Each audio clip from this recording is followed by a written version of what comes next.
And we're live. What is going on? I feel really tall with this camera angle. I knew the camera was a little bit lower, but now that I'm standing here on camera, I feel like I look very tall. Anyways, happy Wednesday, everybody. I think it's the last Wednesday of March, which is wild. We are going to be playing around a little bit more with the Sovol Zero today. The initial plan was we were going to be continuing with Tic Tac, but I talked to Steve over the weekend before he came back from his trip, and we decided that we would continue it on Sunday on his channel. So I will be streaming Sunday. I think it'll be at 10 a.m. Pacific Standard Time over on Steve's channel. So yeah, today we're gonna have a pretty chill stream. We're gonna play around with this. I have a list of things that I want to check out that were some questions from chat, as well as just things that I've come up with on my own. And so we'll do some of that. We do have a hard cutoff of 2 hours today though, so I need to try to stay on topic a little bit, like once we get beyond the introduction, because I do have a funny quick story time. Can you hear me? Can everyone hear me all right? I think audio level looks like it's fine. Let's see, RS is here today. We've got Armor 3D, Delmar is here. Lisa Nice is in the house, nice and early. Fabrico, how's it going? Aaron's here. Stuart Fisher in the house. Hobo Banana. Amar, how you doing? Voice is good. Awesome. Captain is it Keem? Is it Keem? K-E-A-M. Keem. Captain Keem, how's it going? Lewis is here. Hope everyone is doing awesome. So, real quick funny story time. It's not really funny, but now looking back at it after I fixed it, it's funny. So, we finally got beautiful weather here, right? Like, spring is in the air, and anyone that's watched the streaming channel for a while knows that, like, I got really into... Nice! Thank you for the 34 months, buddy. Almost 3 years. That is wild. And Matthew, thank you for the gifted membership. So, spring is in the air, and everyone that watches the stream for a long time, at least last season, knows that, like, I got really into gardening. We got a bunch of raised beds. And so this year, I wanted to get a head start because Idaho has a lot shorter summers than California does, and so I did a bunch of seed starts in the garage, and this, like, I'm calling it the germination station. It's like this makeshift thing I put together in the corner of the garage. And so one of the tasks I have to get done is, I had last year when we had some work done in the backyard, the landscapers pulled a main irrigation line. So it's a 1-inch line going from the street through the side of the house to this section. PF, thank you for the 33 months as well. Double threes. And so the plan is that I'm going to be basically installing a 4-inch vinyl fence post, because that's what is around the house, like the outer perimeter. And then turn that into a hose bib, because we have city water and we have irrigation. Oh, the details don't really matter. Anyways, there's a main line that's ran. And I decided, sort of last minute, that I wanted to relocate it from where it's at, that line, to closer to where the raised beds were going to be, so I didn't have to pull the hose across the grass in case I wanted to hook up like a drip line, right? So I got all this stuff at Home Depot over the weekend, and Monday's a beautiful day. I tell work, Lightburn, like, hey, I'm gonna take off an hour early and go do stuff outside, like yard work that needs to get done. So I get the shovel and I start trenching, and I'm like 10 or 15 minutes in. Hey Liz, happy spring. Thank you for, is it 25 months? Wow, thank you so much. So I'm trenching and I'm like 10 minutes in and I hit something hard. And I know, like, there's no electrical or gas back there. When we did some work in the backyard, I had the city or the utilities come out and mark everything. And so I'm thinking, like, maybe I hit a rock, or there was some, like, old landscape fabric I had found at one point. So what do? I just hit it a little harder. And then I pull back on the shovel to, like, you know, kind of pry it up. And I look down and I realize that I just shoved our shovel through our 4-inch underground drain pipe that comes off of the roof of the house. They go through these black pipes that then go underground and then take the water away from the house. So I instantly screwed up. And I had a moment of panic where I thought I was gonna have to trench out, like, our entire backyard run and remove all the pipe and rerun the pipe, which I was like, oh my God, the crew that did it was like 4 very, like, strong men that did it, and I'm just like, you know, just little old me. And I was like, I don't want to have to do that, and can I even do that? And so then I spent the next hour on YouTube watching videos on irrigation and pipes, and learned how to patch it. So then I took a hacksaw, I cut them down, went to Home Depot, got snap joint fittings, some more 4-inch pipe to bridge it, wrapped it up, and I'm really happy with the end result. I ended up burying it and deciding that the hose line that I had ran is staying exactly where it is. I'm just gonna dig where it is. It is exactly where it's meant to be. But it was funny because as I was driving to Home Depot and I'm thinking about what I'd done and what I have to do, it felt a lot like 3D printing projects. Because I feel like with almost every project, like, we're going good, something goes terribly wrong, we have to sort of course correct, fix the mistake, and then move forward. So it just made me laugh. Like, I was frustrated. I'm glad I got it fixed because I'm the type of person where, like, if I hadn't gotten it fixed, it's all I would have thought about until I got it fixed. But it's fine, it's all patched. But I had to share the story because I made a whoopsie and I corrected the whoopsie and I learned a lesson and moved forward. But it felt a lot like a lot of the stuff we do on the channel. There's constantly I'm running into things where I'm like, I screwed something up, I have to fix it. So I figured I'd share it. Did you print out stuff for the garden yet? No, I haven't done much printing for garden stuff. The initial plan was to actually 3D print all the seed start as like self-watering 3x3 cells. But when I started doing the math on how many I would need, I ended up just purchasing, it's a 72 cell tray, two 72 cell trays, because I printed one and it printed out okay. And I was like, I'm not super stoked how this printed out. And it was like an 8-hour print. And I'm like, this is gonna take me most of the beginning. I mean, I could divide it amongst printers, but then I record audio and it's difficult. So I did not this year. I ended up just purchasing self-watering seed cell trays, so. You know, you could have printed a 4-inch nylon. Yeah, I know. I'm a big fan of printing things, but there's certain things where I'm like, I just need the thing now. And the snap coupler is it's a very simple shape. Basically, it just goes over the outside of the 4-inch corrugated pipe, and there's like little notches that kind of hold it in place. It's not watertight. I looked online because I was concerned about that, and everything said it doesn't need to be watertight. Like, this is not water running in your house. If there's a little bit of leakage, it's going into the soil, that's fine. The main thing is about controlling the general flow of the water and giving it a path of least resistance to continue down the pipes. And I feel confident that that's what I did. So yeah, every day is every day. It also felt like kind of a rite of passage for like being a homeowner, because we've lived here for a year now. So, you know, our first house ever, and where I plan on being forever.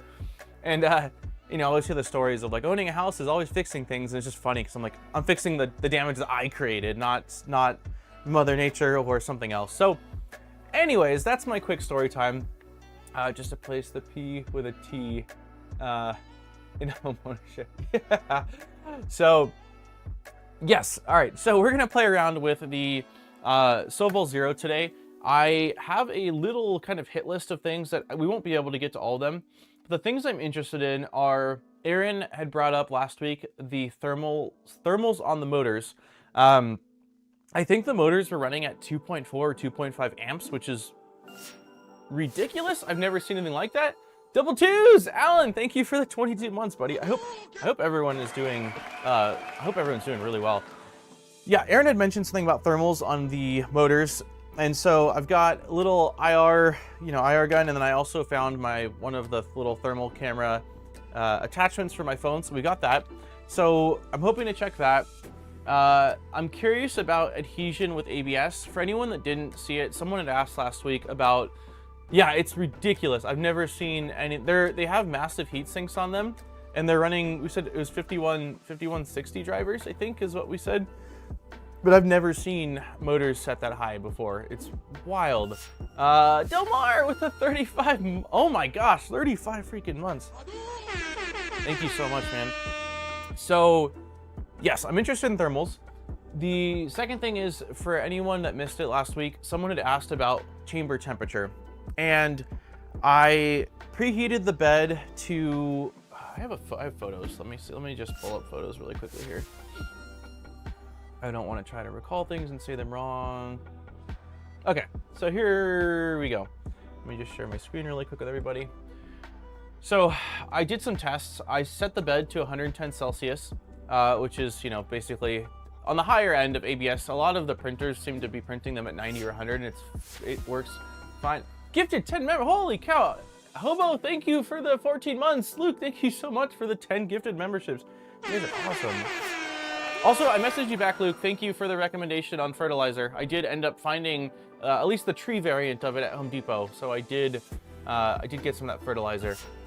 So yeah, I set it to 110 because that was the value that was requested by chat and the person was interested. And then I started a stopwatch, and so the chamber temperature read 29.4 Celsius right when it hit. At 15 minutes, At 15 minutes, it had climbed to 32.4 Celsius, so not a very steep climb. And at 30 minutes, it had only climbed up to 33.6 Celsius, which is not very hot. However, I also didn't know at the time where the thermistor was located, and I was curious to see, like, is it above the bed? Is it below the bed? And so this is what I discovered. I did post a photo of it as well. Oh God, I forgot it's so dark in here. Oh my gosh, it is like the darkest. All right, I'm probably gonna bust out the old cell phone flashlight. Okay, yeah, that'll work. Kind of feels spooky using a flashlight, like we're checking the printer, see is there any any ghosts in here. We've been watching a lot of, we've pretty much watched the entire Underworld trilogy. I guess it's not a trilogy. We watched 4 of them. So that's the thermistor. You can see that little metal guy right there. And the issue, I think, and why I don't believe those values are correct at all, is because that thermistor, 1, is barely sticking out of that wall, and 2, that is a steel plate it's surrounded with. So I believe that it is not a very good point for checking the overall temperature of this machine, the thermal chamber. I'm very kind of surprised that that's what they went with. Also, like, I don't have any data other than what I just showed on screen, but just opening this thing at the half-an-hour point and feeling the heat inside there, I believe it was quite a bit warmer than the 33.6 it read. I wouldn't be surprised if it was mid to upper 40s, really. So I'm probably going to, I might do another test where I take my little thermocouple. I can probably do that today, actually, while we're streaming, is just shove some temperature probes inside there and see what it actually says. So yeah, I would like to run an ABS print and just sort of see, 1, how adhesion is. I have a feeling it's going to be fine, but I'm also curious to see how I need to start my cycles soon. Oh, the blueberries. Yes, I've got a bunch of blueberries too. They're potted though, just because they need like acidic soil, and from everything I've seen, it's easier to grow blueberries in pots just because better control of the soil versus in the ground. We just don't have very acidic soil here. Bearded Printer, thank you so much for the member. Did you change your, I feel like last week, unless there's somebody else with the name Bearded in their username, I feel like you had a different icon last week, but maybe not. How hot does the chamber get? That's what I'm saying. It read at half an hour 33.6 Celsius. I think that's incorrect. I think the reason why it read that is because their thermistor is in the wall, which is a steel wall not sticking out very far. So I don't think it's getting an accurate reading at all. I think that steel wall is cooling down the thermistor and making it read incorrectly. I think it's much warmer. Hey, Steve's in the house. My voice got kind of scratchy there. Hey, Benny. Can everyone say hi, Steve? Say welcome back, Steve. I'm looking forward to streaming Sunday, and then tomorrow I'm gonna hop on a call and just catch up on all things Trip. Steve with the 10 gifted memberships. Thank you very much, Steve. I appreciate it, man. Looking forward to getting back to Tic Tac. So yeah, I'm curious about ABS just to see how adhesion is, and also to see how the Z offset goes. I believe we're probing with the nozzle for Z offset, so I'm hoping that means that there won't be any issues with thermal drift, but I guess we'll figure that out. We'll figure that out. And then the other things I've got on this list is too long. We've only got an hour and 45 minutes. I want to clean the door because the door had those adhesive, we'll do this once the print started, but the packing tape was like kind of gross, and it left adhesive marks all over it. So I was able to locate my handy dandy Goo Gone. So we're gonna clean this up. We weren't able to see the mesh in the mainsail web interface. I'd like to explore why that is, because I really would like to see what kind of mesh this bed has. Also, input shaping, I didn't watch it because I was talking to you all when it was running, but it seemed like it ran really quickly, and I'm not convinced it ran correctly for both axes. And then I also would like to check out the 40K acceleration by running just one of those quick movement tests. So I think the first thing we're going to do is just take the back panel off of this. So that way we expose the motors. And yeah, and then we'll start probably with printing ABS. I'll put the temperature sensors in there. We'll find a small print. I'd like one that's not big, but also has a decent footprint, so that way we can really see kind of how adhesion is on this. So yeah, that's sort of the game plan today. I have had a few other printer projects we could have done, but because it's not a super long stream and because, you know, I'm still wrapping up the box turtle things, I printed out, Steve sent me links to a bunch of printed parts so I can convert my 2.4 to his sort of cable management, wire management, and get rid of the Z cable chain and just route Nighthawk so it's not, the cable's not bumping onto things. So I do need to do that. And then all that's really left for box turtle as far as the purging, I'm sorry, not the purging, the prime tower version, because I will have to do like the cutting test. I can't talk today. I'm sorry, everyone. I was up 2 nights ago. I told Steve, like, I've been putting off taxes forever because it's always a nightmare since I have like Lightburn and YouTube and a bunch of other stuff. And I finally was like, dude, it's getting towards the end of it. So I was up till 3:30 in the morning 2 nights ago doing taxes, and I am paying the price for it. The panel is not split. Nope, it is a single panel, which also taking this off to check the motor temp might screw. That's gonna screw us up, I just realized, because we're gonna have an open chamber now. That kind of sucks. I'm also not gonna be able to do the thermal test accurately. That's a bummer. Maybe we don't start with ABS and we just start with a print where we can see what the motors are getting to. So I won't be able to easily, unless, okay, I have another idea.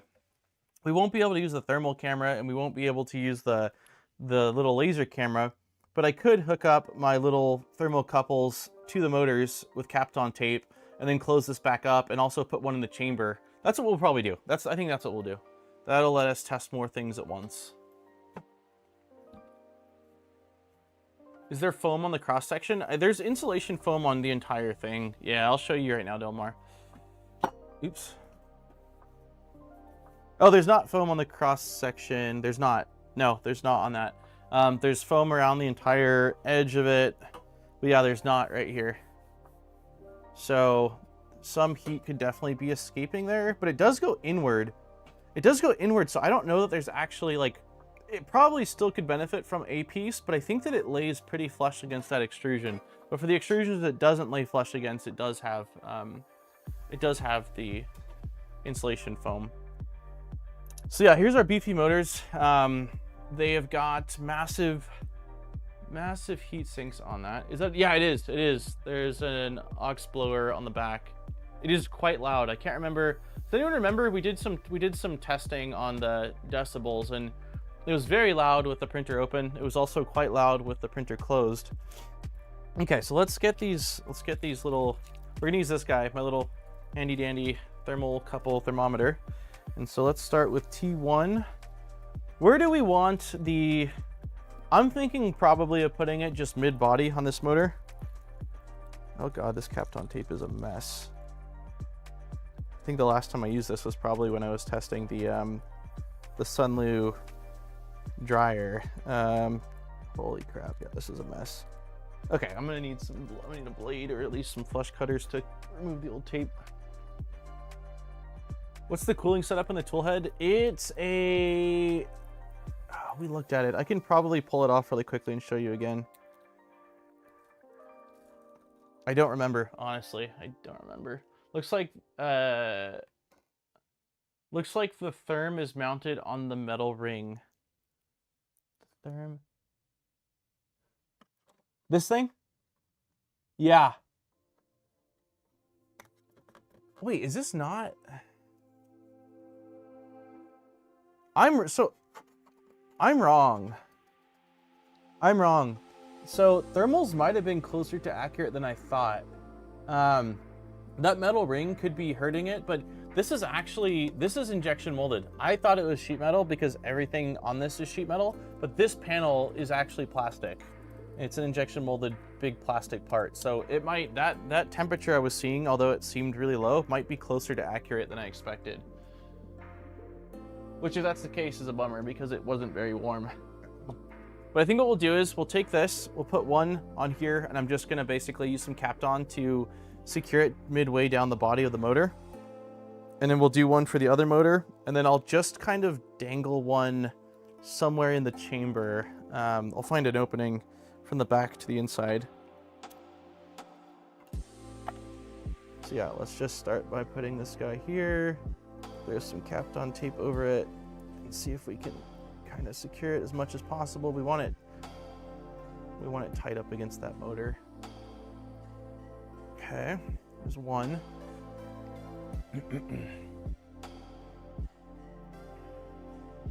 Yeah, it doesn't make sense. It doesn't make sense to me. I'm pretty sure I have the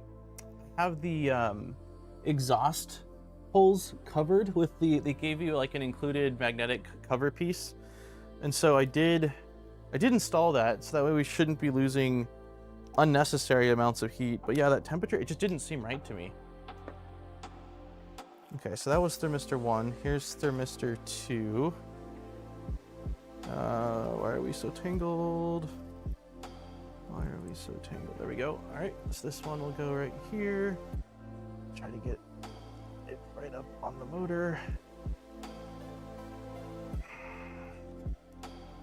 It's not perfectly flush, but I feel like it should give us a pretty dang close reading.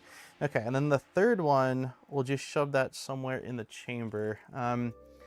Let's see, where is there an opening I can use? There's an opening right here for it looks like cables, so I'm just going to, I'll still likely secure it in place. So let's see, let's shove this in there. Cool, that's sort of floating there, and I think I'll just tape it to the fan so that way it can't go off on its own. Hey TJ! Everyone's favorite sticky Kapton. Yeah, Kapton tape is kind of awesome. I mean, heck, people used to print on this. This was a bed material of choice back in the day. Okay, so yeah, let's just shove some tape here. Can I see, where is it? Let me see if I can see where it's at. 1 second. Look through the top. I can adjust it. I can bend it. We'll slightly bend it. So I think that's fine. I'm gonna have to leave a couple screws on the bottom of this panel a little bit loose so that way I don't damage these cables.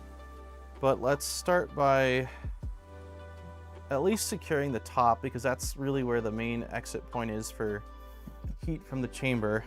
And I'll just probably leave the bottom ones loose. So that way I'm not completely pinching those. And then we'll verify that the thermistor cables are actually working. There we go. Come on.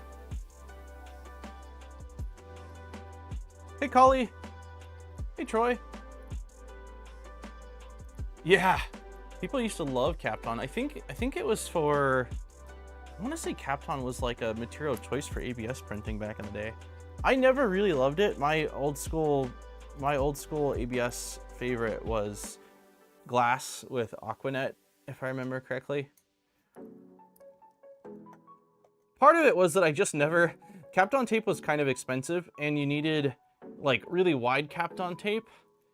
Otherwise, you know, you're doing a ton of strips, then you've got all these seam lines. So I think that was part of it too, was like I just didn't want to spend the money, and I was like, all right, well, a sheet of glass and some Aquanet is a lot cheaper than getting a big Kapton piece. So that's probably part of why I stuck with it.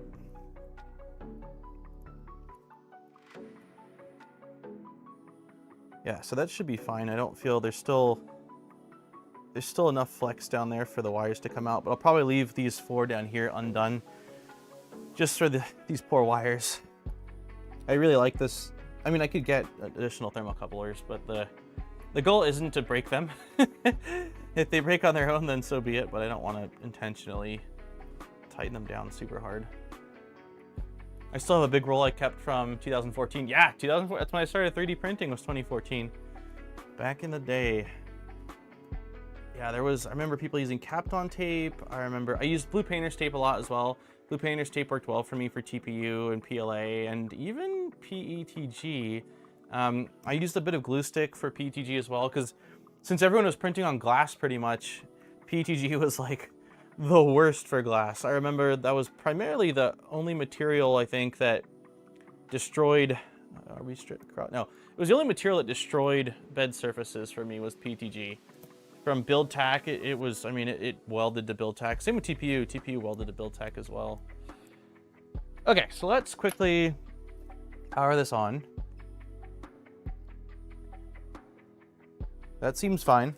So motor 1 says 23.9, motor 2 24.5, motor 3 24.4. I am okay with those values.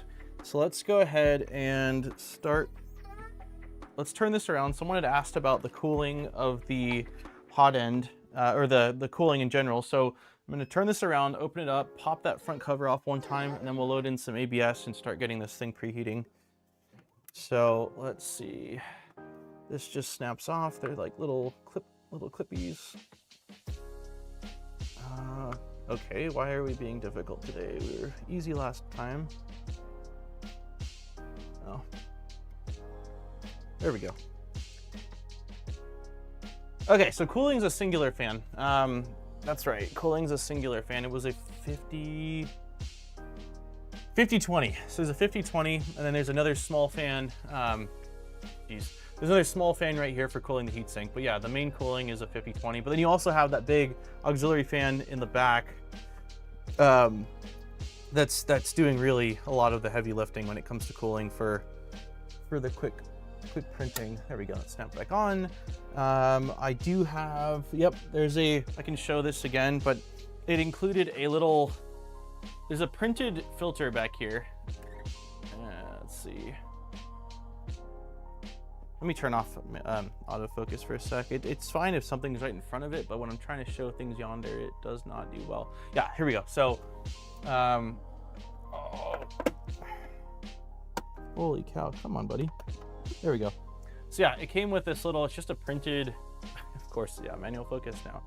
It came with just this little printed guy that basically mates with the grill on the exhaust fan. And so you put this on here so that way you're not leaking air unnecessarily through that. So it just snaps on like so. There we go.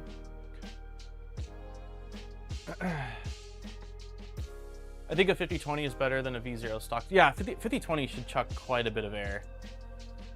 So let's go ahead now and turn this on. Dogs are howling, which must mean that Aaron and Jackson went in the backyard or something like that. They are not pleased. Let's run this underneath these cables. Boom, boom, there we go. Power it on.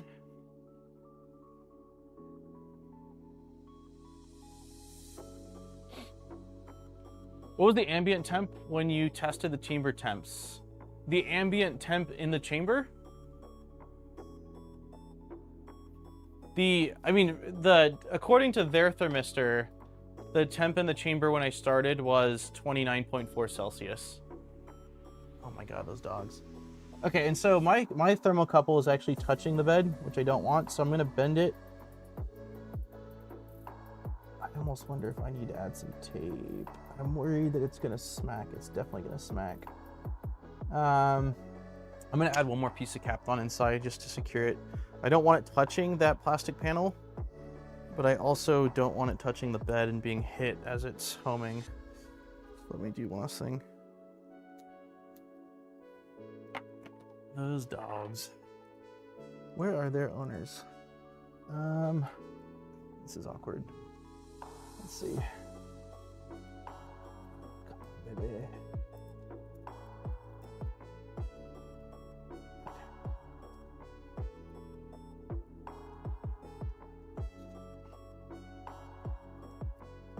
Okay, I feel decent about that.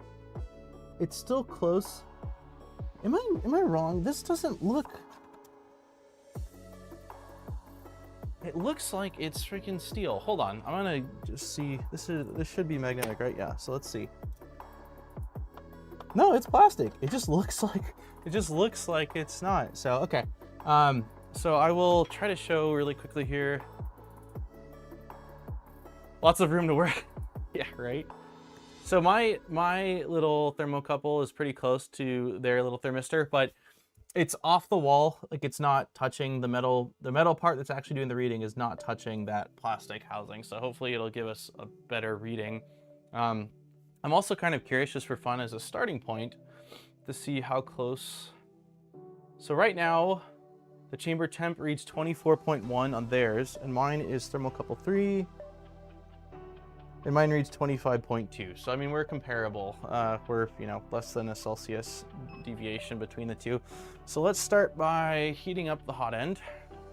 I'm gonna throw some ABS in there. So we'll do 230 for now, just because I've got PLA loaded up.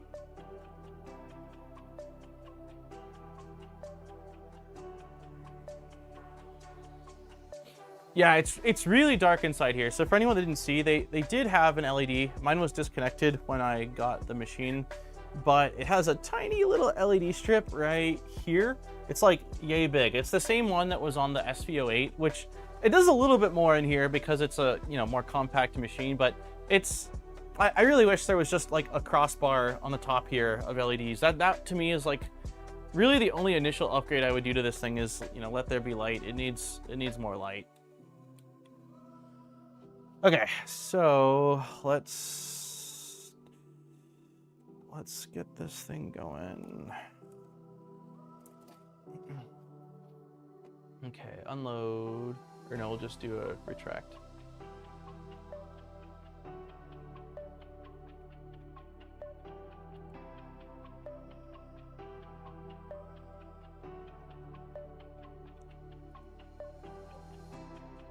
Okay. PLA's out. Let's get the ABS loaded in. Move all these thermocouple wires out of the way. So I do think that, like, I feel, the reason why I feel like this is really worth testing is, why would you get something like this over an open printer? Well, you'd probably get something like this if you wanted to print with a lot of ABS or stuff that requires a enclosure. So that's why I feel like this testing is fairly important. And I don't know if I'm doing a full video on this yet. I haven't decided. As of right now, I don't have plans to. I've got a pretty long queue of machines. The Centauri will be the next one. I did get the board swapped and it is working well. My biggest complaint with the Centauri right now is when I went to print ABS, the nozzle was dragging. Like, it was so close to that first layer. And I was like, okay, well, I'll just probably baby step it. Well, I look at the menu system on the printer, no baby stepping. And then I go to their web interface, which they say is not Clipper, but it looks a hell of a lot like Clipper, and there's no baby stepping. And so I messaged them over the weekend saying, hey, like, I printed ABS, the parts turned out fine as far as like it being able to print it, but the first layer is way too close. And like, if there's no way to baby step or like adjust Z, I can't recommend this printer for ABS. And they did show me that there is a menu that is outside of the print menu. So you have to basically set your Z offset before you print it. So it's way less than ideal, but at least there is that option. Like, I can live with that for right now. They did say that they were interested in some kind of setting it up where you can do like heat soaking, so that way it gets the Z offset a little bit more correctly. But I'm shocked. It's surprising how printers can't deal with, yeah, I'm shocked that there's no baby stepping built into it. So there's a lot of things I like about the Centauri, but that is definitely one that I'm like, that is not great. Okay, ABS is now loading.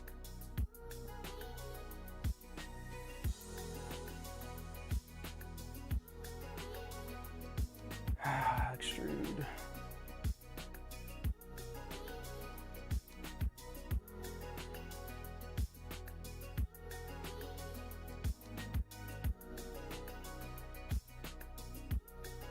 The dollar, oh, the tipping button's gone? I don't know. Speaking of that, I think I probably have some memberships left to give out. Let's see, can I gift memberships? Membership gifting. Yes, I have 5 left. Cool. I'm going to use my last 5. Have you reached your spending limit? Hey, MakerMind. It's going pretty good, man. It's going pretty good. I said I'm a little out of it. I had to do taxes the other day, and I was up till 3:30 in the morning because it is real complicated. Why are we not loading Filament? Are we... Okay, what's going on here? I think we're just loading brutally slow. We are loading. It's loading at like a snail's pace. Fabrico, thank you so much for the 5 gifted memberships, man.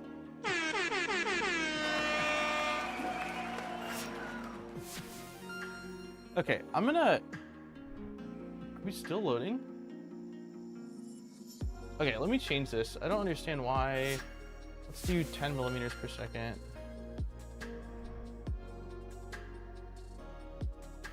No, we're not loading. Something's going on here. One sec, y'all. Okay, I'm gonna pop this open, the top, and see what's going on here. I felt it grabbing. Now I don't feel it grabbing. Okay.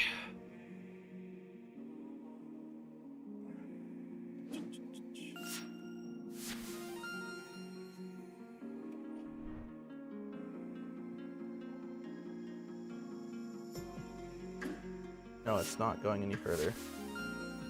Is it because I didn't cut? The tip looks like it's cut at a pretty good angle. Let me try it one more time. We're heated up to temp, right? We're at 250, so it's not a thermal issue. What's going on here?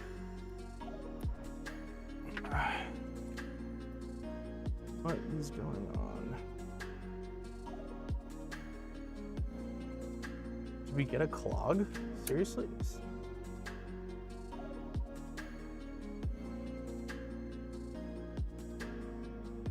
What's going on here? Yeah, that's not loading.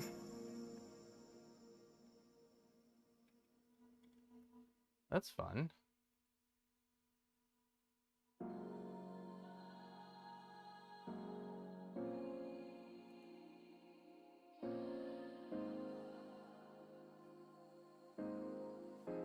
Seems like it's feeding now.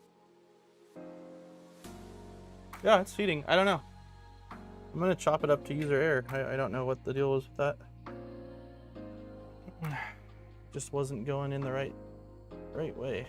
There we go. Okay, so let's do one last little purge. Time for me to find some lunch. Nice. Go eat some food, man. Okay, so that's good. So let's clear this out. Let's close this up. And put the top cover back on, which I put here. There we go. Front is here. Okay. Okay. All right. So I'm probably gonna have to open this a few more times to remove stuff, but let's start by just getting this thing up to temp. I think that their ABS profile is set to 90 Celsius. We're gonna raise that to 110 just because I'm really curious about, let's see here. Yeah, so let's do new project, no, discard, ABS, generic, no, we want Soval ABS.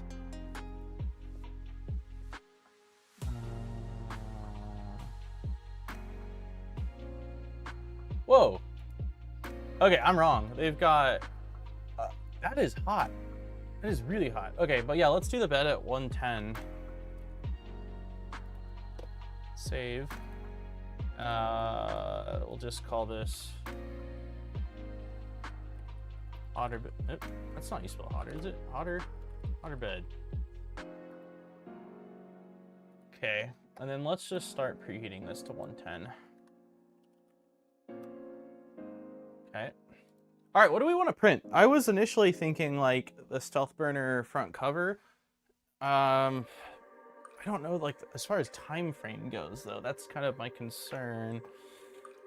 Does anyone have something that is got a second here if anyone's got any ideas for something.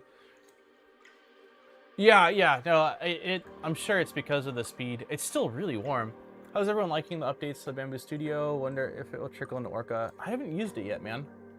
I saw you talking about it when it comes to the color changing aspect of it and it being really nice. I need to download it and check it out. 80 tooth gear. I can do either of those, a Gridfinity bin or an 80 tooth gear. I kind of like the 80 tooth. 80 tooth gear. Nope, not fear. Nope, not STK. Oh my gosh.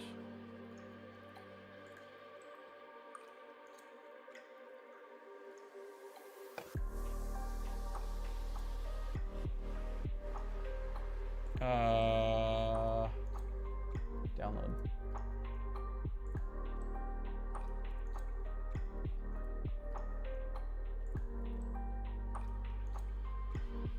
Did that work? Yeah.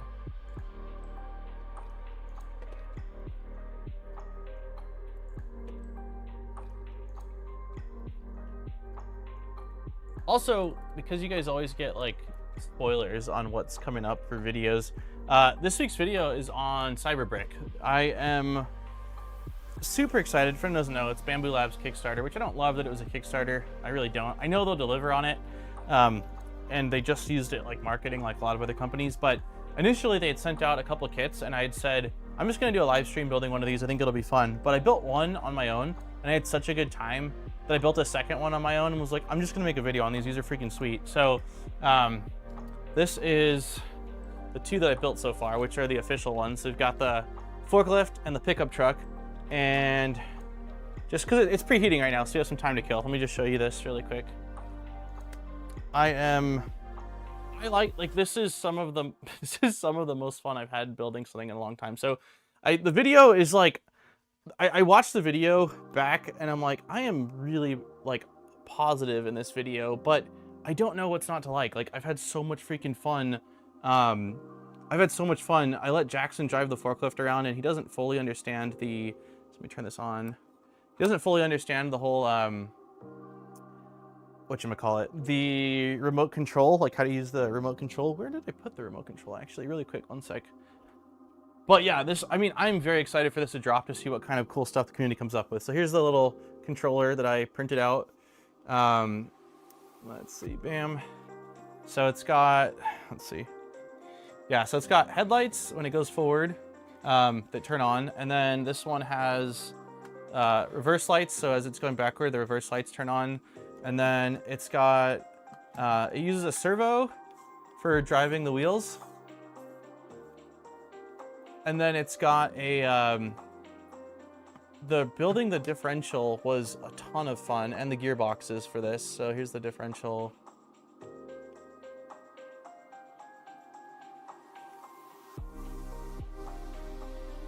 How does your front cover snap on so well? Wait, what front cover? This piece? They use, it's like, I don't know how the community projects are. They sent me a couple kits for those, but these are the official ones. They are designed so well, it's ridiculous. So for these, they use magnets. So there's a magnet in the door, and then there's a screw right here. And so when you close it, it just snaps shut. And then same with on the back, you've got magnets for this side and magnets for this side, which then lets you drop the bed of the truck. And then it's got a pivot. Like they're just, oh, on the remote, it's a magnet as well. It's a magnet as well. So the magnet right there, and it just snaps shut. Yeah, it's awesome. And then building the forklift, like I am super excited to, like, these are TPU, then the lights are PTG. It's got turn signals on it. Like it is so freaking fun. So yeah, that's what this week's video is on. I love this. I really like, yours is much pretty. I really love this whole ecosystem, and the fact that they got so many community members to design different things for it. Like, I just think it's really cool. I think it'll get a lot of people excited about 3D printing, and it's just, I don't know, like it's really accessible. It's a ton of fun. The truck is easier to drive than the forklift. The forklift, I can really quickly, hold on, we're still heating up to temp, I think, probably, unless we're not. Let me check. I don't want to take too much time. Yeah, oh no, we just hit temp. Okay, so we're at temp. Well, I can show while the print's going, because we're not going to just watch the print the entire time. But so this right now, chamber is reading at 27.1, and if I look at my thermocouple, this says chamber's at 32.5 already. So there's already a, what is that, 5 Celsius discrepancy. And I have a feeling that's only gonna grow. So let's go ahead and pull this out really quickly and make sure that the print starts, and then I'll show you a little bit more about this. Yeah, let's do no brim. Let's just send it and see how it goes.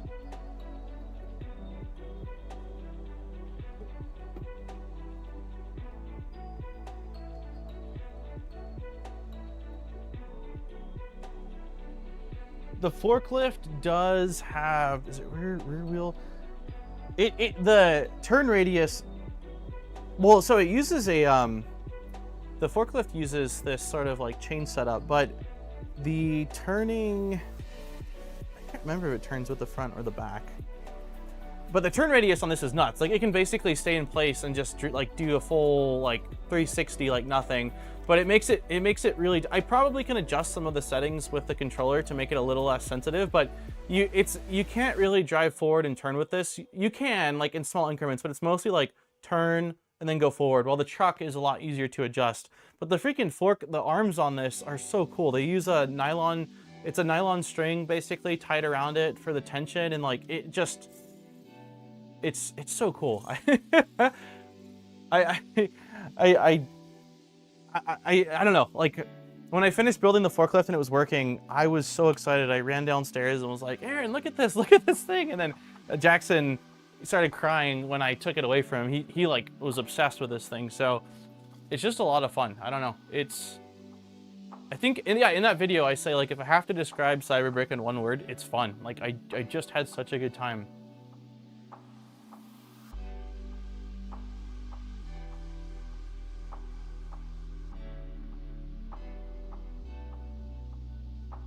Yeah, we'll take a look at it in a sec. There's going to be, according to the Kickstarter, there's a toggle switch on the controller, which should let you connect to 2. So like that will be one, and then that will be a second one. I don't think that works yet, or at least I haven't figured it out. They didn't have the app ready when I was testing this out, so I'm just using the web server, which I also think is a dated version. But even with that, like, it was so much freaking fun to build these things, and the gearbox was a lot of fun to put together. Like, I really enjoyed it. I really enjoyed it. I had mentioned to them, like, I'll probably just end up doing a live stream, but after building 2, I'm like, no, I really want to make a more condensed video on this because it's just rad. Okay, so we're probing with the nozzle. Now we've dropped temp. So bed's still at 110. I'm really curious about the chamber temp though. So chamber temp is reading 29.6 on theirs. Mine is reading 36.3. I have a feeling this thing's gonna be in the 40s at the very least, if not higher, but we'll see. Okay, hot end's heating up. We got our mesh. I didn't get the crane. The kits they sent me were the official projects, so the truck and the forklift, and then I got the train, which I'm really excited about. One of Jackson's neighbor friends brought over like wooden train tracks, and they were playing with trains, so he really likes trains. So the idea, like the thought of printing out a train track and then having this thing be remote controlled going forward and backward, I think he's gonna love. And then they sent me one called Crab, which I think is just like it's like a square looking table. Actually, I can show you on the Kickstarter page real quick here. The one I think it is. I'll probably end up building more on my own. Oh, hold on.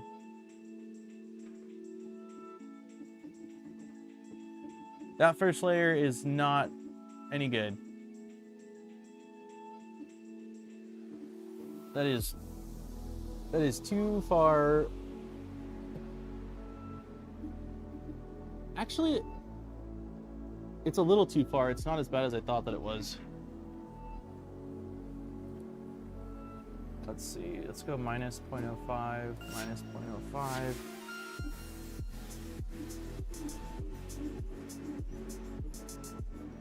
still gonna need a little bit more.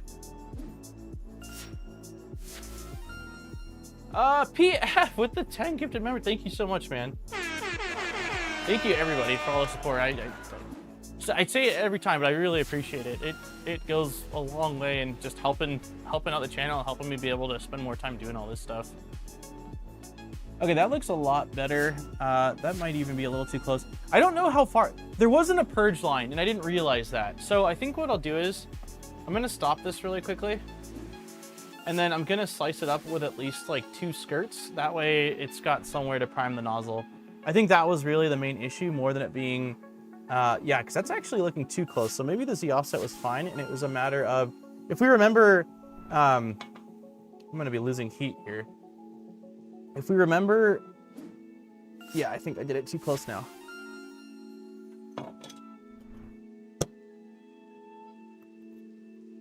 Let me get this off. But if we remember in the last week's video, we looked at the hot end, and the hot end had a really long melt zone. So it probably just needs a purge line for the starting G-code, which I didn't realize it didn't have until, well, this print.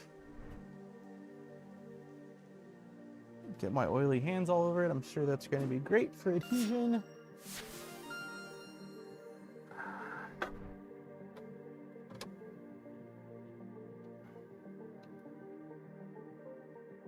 Okay, let's try that again.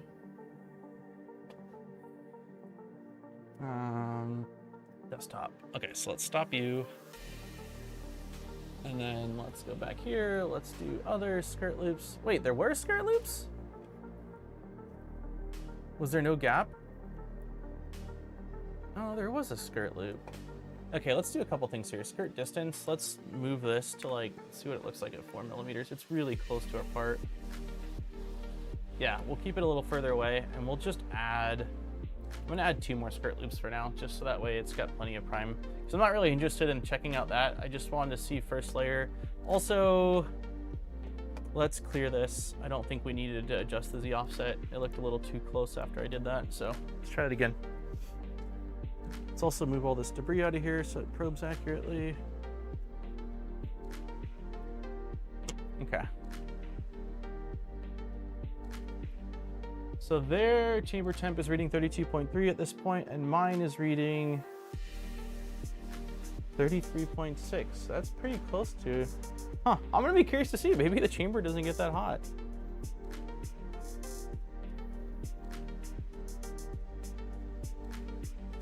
Interesting.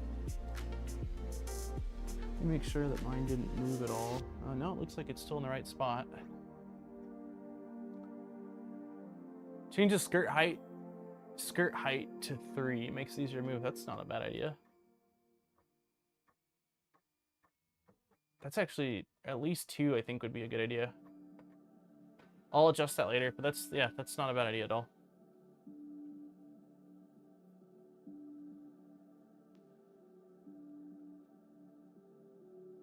Remove skirt and then no skirt to remove. Yeah, well, did you see the reason why I added the skirt, Aaron? It's because the nozzle needed more time to prime. There wasn't a purge line. I mean, I wouldn't do a skirt at all if there was a purge line, but this hot end has a really long melt zone, and based off what I just saw, I think that that was the issue. I do 2 layers for skirts, and I always enough to remove easily. Okay, yeah. That's the reason why I did it. It started printing, and it looked like it was too high, so I adjusted the Z, and then it looked like it was too close, although I barely adjusted it. So I think that the issue was is that when it started, there wasn't enough filament flowing. Yeah, I didn't realize. I mean, we did some printing last week, and I even did a little bit of testing, but I guess I didn't comprehend. I'm so used to seeing purge lines, I didn't comprehend that there wasn't one built in as a starting macro, or starting script. Which could be because this isn't an official, like this is kind of a hacky profile. Last week, if you were here, I had to import it and basically it was weird. The instructions for how to get this set up in Orca Slicer was anything but clean and simple. It was very messy, very clunky.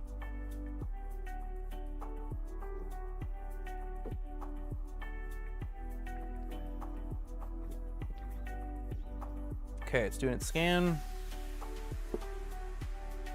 So fingers crossed we'll be in better shape. Yeah. The Orca slicer instructions were a nightmare. First off, the instructions were different. There was like 2 sets of instructions. They did not align with each other. And it had me doing all sorts of funky stuff, even though all I had to do was basically drag and drop a folder and a JSON file. But it had me doing all sorts of weird stuff, exporting things and all sorts of other crap. That looks a lot like one of those printers that does stuff. How exciting. Yeah, no, it should do stuff.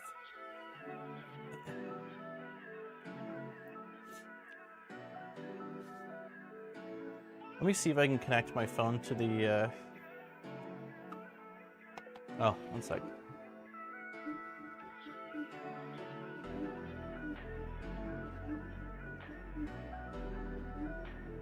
Yeah, that's looking a lot better.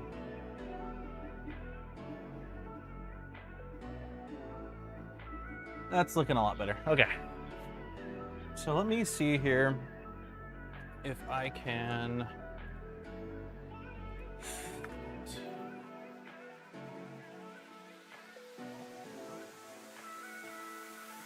Give me one sec.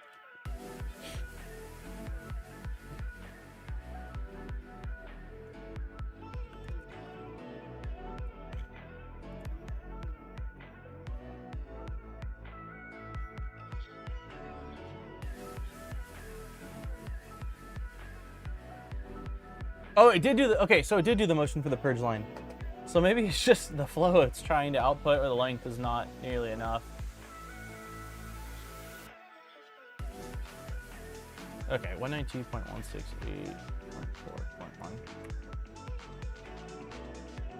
So I'm gonna have to do this on my phone, because if I connect to the server, if I connect to the server on the computer, it won't work. So basically, I'm gonna start by turning this on. It's actually already on, isn't it? It is on. Okay, so this thing's on. This is the controller, and it's got a flashing LED. So it puts out its own hotspot. So I will go under settings, Wi-Fi, nope, Wi-Fi. And then I'm looking for the, I don't see it. Hopefully it'll show up in a second.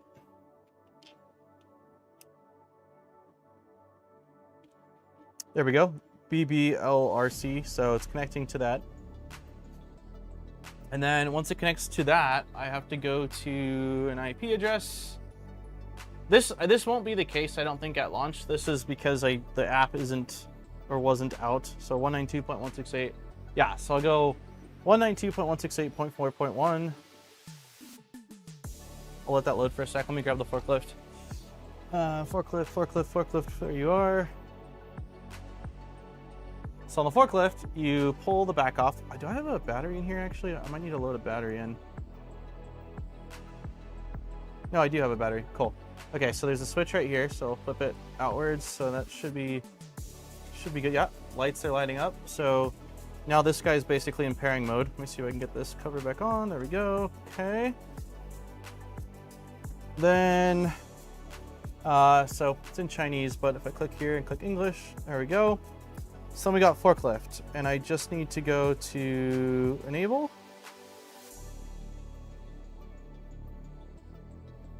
Don't show again. Keep trying Wi-Fi. Don't show again. Connect. I think we should be unpaired. Pair. So now it's looking for forklifts. There we go. Continue. Okay, so now I should be forklift. Yeah, okay. So let me show this forklift. For it to work on the computer, you might need to open up a browser as the device is acting as a hotspot. It might use a landing. I tried a landing, there is supposed to be a landing page. It didn't work for me. Okay, so turning. So it turned, let's see, so that one's going backward. Yeah, you're right. That's exactly what it's doing. One's going backwards and one's going forward. So backwards and forwards. You got turn signals, so right turn signal, left turn signal. And then you've got the forks.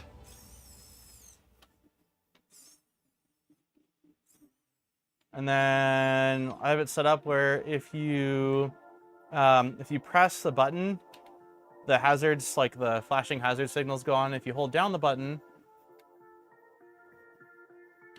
then they turn off.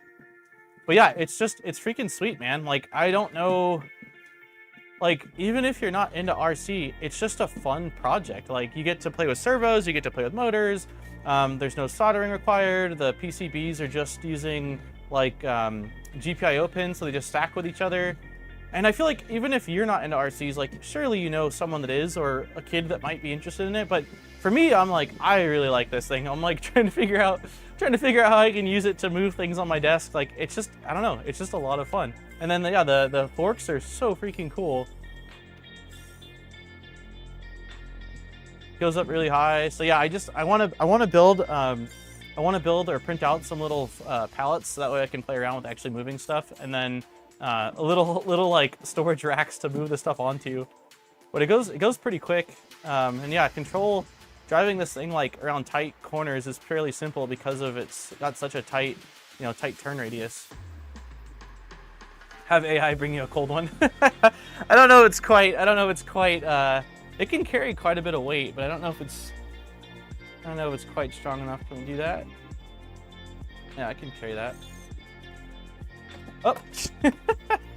So yeah, that's what this week's video on. And I watched it and I'm like, man, this is, because normally my videos, when I'm covering something like, especially review, they've got a fair bit of positive and a fair bit of negative, but like, I didn't really have much bad to say of any. Like, it's just, the price seems fair.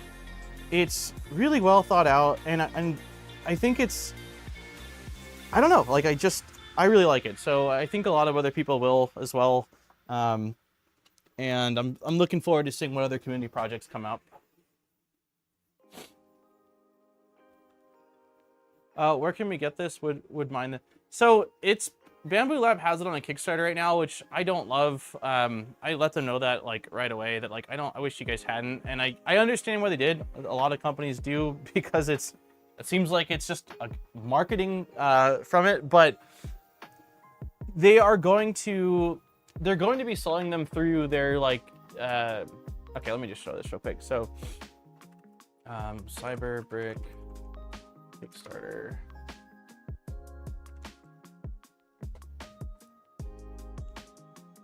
So the Kickstarter is active for 19 more days, but if you don't want to do Kickstarter, which I absolutely understand, and there's zero, I don't have, like I said, with this thing, I said I was going to be doing a live stream of it. I don't have any sort of affiliate. Like, I strictly decided to cover this stuff in more detail because I thought it was way cooler than my brain initially thought it would be when I heard about it. But it is on Kickstarter, but I was told, and I think that even in their little ad video, it's going to be on their maker, oh, what's it called? Their little web stop.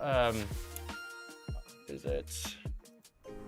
Nice. Thank you for the gifted memberships, man. Cheers, dude. We gotta do a squirrel for nice and a Hadouken. Maker Supply. So it should be available on Maker Supply once the Kickstarter is all said and done. And I have a feeling it'll be like a lot of their other stuff where it's ready to launch like as soon as the Kickstarter's done. I don't think it's gonna be like, oh, Kickstarter's done, now wait months to fulfill. I think it's gonna basically ship right away. So, yeah. Yeah, some of the other ones, like, I didn't realize, I mentioned it in my video too, but like, the crane looks freaking sweet, and it's really big. So, Joel, I watched Joel's video where he interviewed Dr. Tao. Let's see if I go, you see a bunch of Yu-Gi-Oh stuff. Joel telling form next. And I must have been multitasking. When I watched this video, because I didn't realize back then that these were going to be kits. But if you look at the crane, like, the crane is big, man. The crane is really large. So I'm hoping that a lot of these like assets end up getting released as well, because for the forklift, they show the forklift having like a full-blown little warehouse thing, and like for the truck, some other stuff too. But the crane is really large, and I think that would be a ton of fun to play with the crane and have stuff like this and try to like pick it up and move it around and all that. So yeah, the crane's so cool. The crane is really freaking cool. So they have the launch models. Yeah, yep. yeah, there's some really cool stuff. Like I said, I've hyped up for quite a long time their little kit boxes, because it's something that I think 3D printing is needed. There's a lot of projects for 3D printing, but a lot of them require either self-sourcing hardware, which can be time consuming and also not incredibly clear, or some of the projects are just like a little ambitious for someone that's on a tight schedule. But having everything in a little box that you need and having good instructions and everything sort of pre-configured is really nice. This gear's looking really good. Let's take a look at the temps. Okay. What the heck, dude? Chamber temp is reading 45 Celsius. What did I print? What did I print last time? I'm confused, man. The thing I printed last time. Oh, I didn't print last time. Okay, that is one thing I mentioned. Okay. So when I did my test, I almost fell. When I did my test, I preheated the bed and just left everything. There were no fans running at all or anything like that. I have a feeling that a big part of why the chamber temperature is now higher is because we've got the hot end fan and we've got the blower fan moving the heat around. That was one of my other theories as well, that it wasn't distributing heat very well. So, wow, okay. Check this out. Can I show you guys this? Let's see if I try it like this.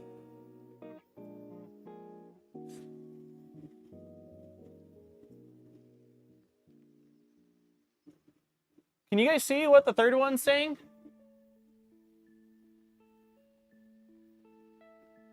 The third one is saying that the chamber is at 57 Celsius. That is way higher. What did I get? 33 Celsius? I don't know, Greenbeard, I don't think you're being cynical, man. I mean, if the goal, like, I mean, it's a for-profit company, right? Like, I don't doubt that. And I do say in my video that, like, this is clearly geared, like, they're releasing this, like, intending it for Bamboo users because they have, like, pre-configured plates, pre-supported, all that stuff with the settings. But I don't see any reason why someone without a Bamboo Lab printer couldn't actually build one. No, 24.7 that's ambient. That's the one that's not connected to anything. Sorry. The top one is a motor. It's probably not showing because I have it at a tight angle. Let me see if I move this back over here. There we go. So motor 1 is 59.5, motor 2 is 59.6, and the chamber's at 58.1. Yeah, ignore the fourth one. I didn't connect that to anything. Sorry. So the chamber is way hotter than I got. Like that was reading. What did I get? 33 Celsius on my first test.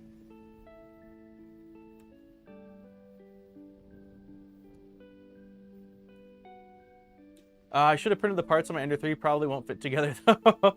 Yeah, I did the, hey Jose, I did all the PETG and PLA parts on the A1, and then I did TPU on the A1 Mini, just because I didn't have the AMS hooked up to it. I could have taken it off on the A1, but I just felt like it was easier. Well, this makes me a lot happier though, as far as temperature goes, because I was like 33 Celsius seems kind of awful for ABS printing, and it didn't make sense to me, but this makes a lot more sense.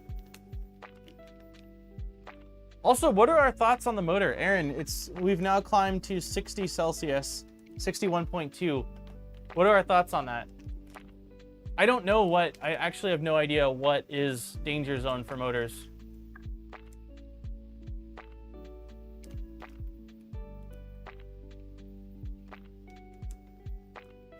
$30 for a kit that can make one vehicle and remote is pretty good. Yeah, and the remotes should be able to be connected to two at the same time. I mean, you have to like flip between them once it's set up, but you can also, as I just showed, like in a situation where I didn't have the ability to flip, like you can just pair them pretty easily, you know, with a second device as well.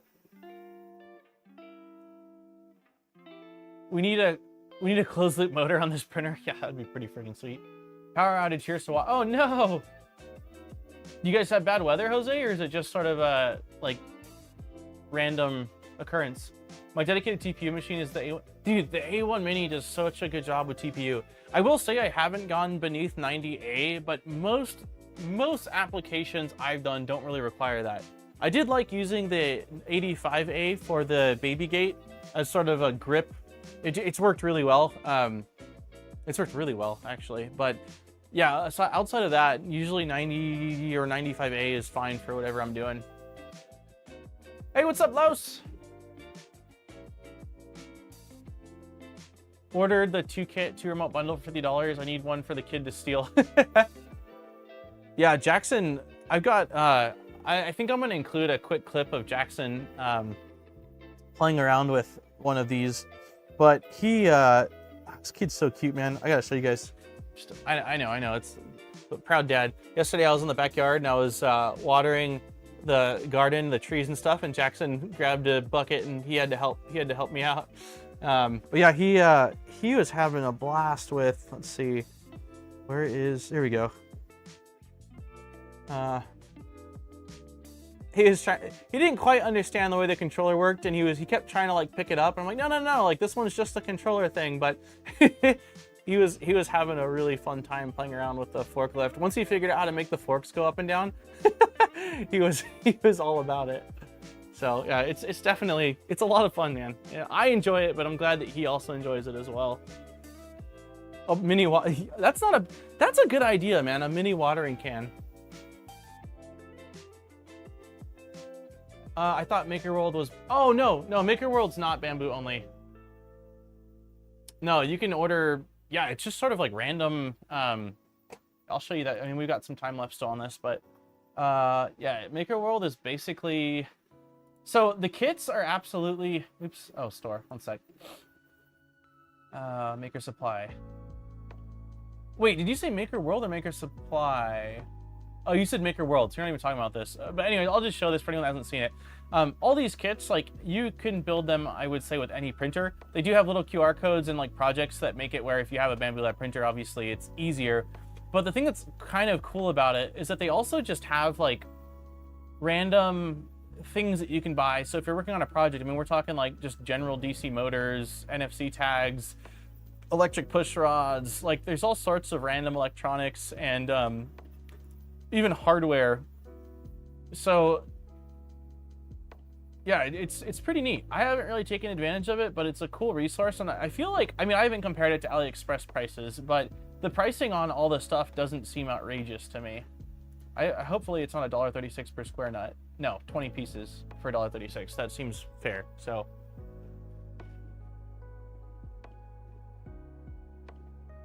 pro tip, import Bambu Labs 3MF and Orca Slicer to modify your printer to get all the data in. I did the same thing, Zombie, because the 3MF files they gave me for all these projects were for the X1 Carbon. And granted, I still used a Bambu Lab printer, but I basically switched over to the A1, but then kept all of the settings like the way that they had them as far as the painted on supports and all that stuff. Honestly, the Macworld supplies is the best thing Bambu will ever do. Yeah. I'm all about getting more people into 3D printing. Like, I love the really nerdy side of it and the technical side of it because that's me. But I also appreciate that I'm surrounded by a lot of people that have no interest in that stuff in my day-to-day. Like, I got my neighbor across the street a 3D printer, and he is not technical. He works, his day job as a body shop, like he does body shop repair. And so he's really into cars, really into, I mean, he's technical, but like, that's not fair. He's not technical with like 3D printing and computers. He's quite technical when it comes to mechanics and motors and all that kind of stuff, which I'm not.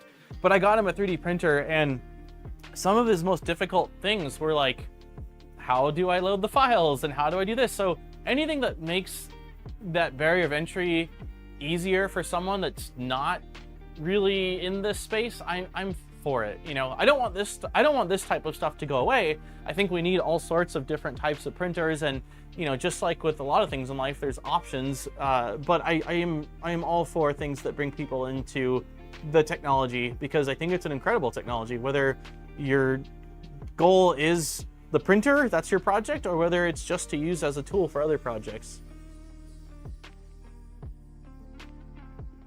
I use that on my tool changer to save the print data. Nice. Or the paint data. Yeah. I don't think I'd ever actually done that before, Zombie, before this recent one. I was like, I really don't want to use the X1 Carbon. I don't know why I didn't want to use it. Maybe I was using it for some other stuff, but I was like, I want to use the A1. Okay, let's see what temps are at. Motors are getting hotter. Motors are at 66, 67 Celsius.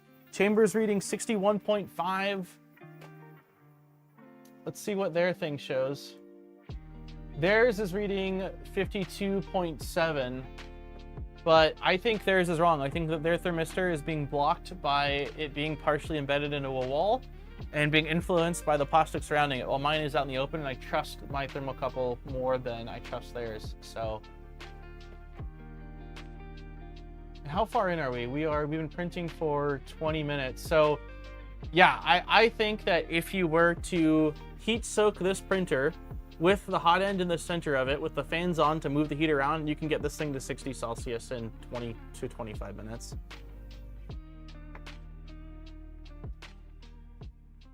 Any update on the VZ? Did you solve the problems? No, man, I have not even touched it, which I'm not happy about. I really like that printer and I want to get it working. I just don't know what I can do outside of swapping drivers or swapping from 48 volts to just a 24 volt system. I don't know what the move is, man.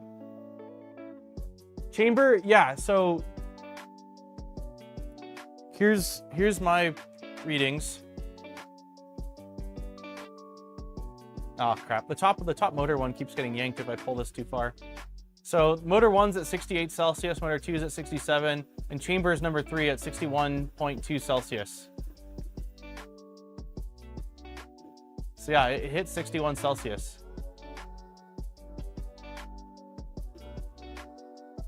Yeah, the aux fan might help too. I don't want to turn it on right now just because we're printing ABS, but if you have it set up as like, maybe you can kick it on as part of the macro for heat soaking and then have it turn off before printing. So I don't think, I mean, maybe on low setting. I'm curious to see, is it actually on in their profile at all?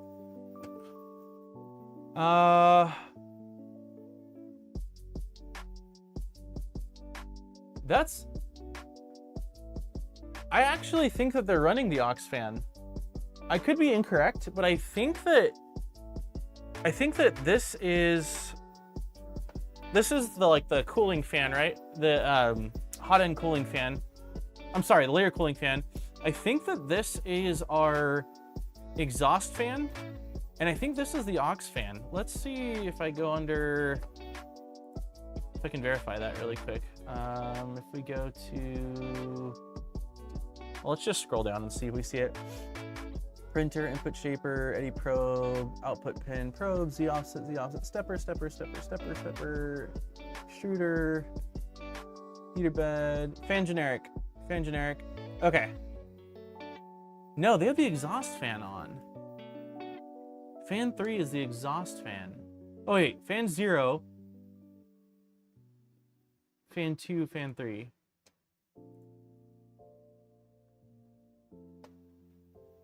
So that's the, wait, fan 3 is the exhaust fan. That's the exhaust fan. Why is that on?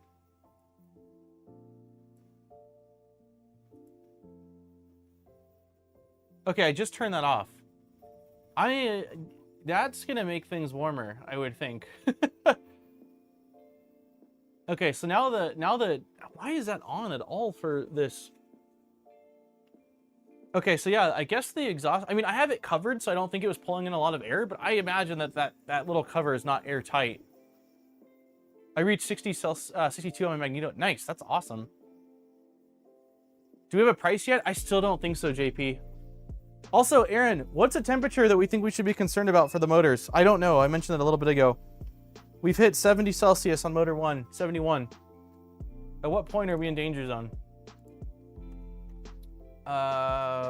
Soval Zero. Still shows 499 on the Google page, but yeah, it still doesn't show anything. Is there a date? Did they announce a date on their, on Twitter yet? We're still at 61.3, 61.6, 61.8, 61.9. We hit 62 and we're climbing. This thing seems like it can get pretty toasty, man, if you're doing things correctly, which is not running the, okay, it's dropping 60. It seems like actually it's capping out around just north of 60. So 61, 62 roughly. The 20s. Oh, okay, cool. So tomorrow. I heard $399 for early bird, orders limited. I hope that $399 ends up being the base price. I mean, we looked at this and I understand like a bit more about why the cost is what it is. You think below 80 is safe? Nice. We're still climbing. We're at 72.3. Google say typical for Max NEMA 17. Oh wow, 130. Okay. I mean, this isn't a long print, so I would be curious to see if we were printing for hours and hours. Like, do they hit a point where they just sort of top out? The interesting thing is the motor 1 says 72.5 while motor 2 says 69.2. I mean, I know it's not a massive discrepancy, but it almost seems like motor 2, it's still climbing. It feels like it's stabilizing a bit more. But what I was saying was I wanted the price to be less, but I understand why it's not. Zombie had mentioned last week that just because you're building a smaller printer doesn't mean that your overall cost is that much less. And this thing is using like pretty solid stuff inside of it. I mean, there's an eddy current probe, it's sheet metal and glass instead of plastic. Like it's got a lot going on for it. For the LDO and stepper online motors, I found 180 Celsius. I wouldn't be too worried about below 100 Celsius. Above 80 Celsius, and you will warp ABS mounting. Okay, which isn't an issue with this because it's all mounted to metal. I think. I'd have to open this up, which we can do once I take these off to look. Check to see if fan 3 turned itself back on. Okay. No, fan 3's still off. Yeah, so it looks like for cooling in their default profile, they have the cooling fan set to roughly 30%. The aux fan is completely off, and then they had this set to, I think it was like 60%, the exhaust fan. Yeah, and this is now reading 56 Celsius. Mine is reading 62 even, 62.1. Motor 1's at 74, motor 2's at 70.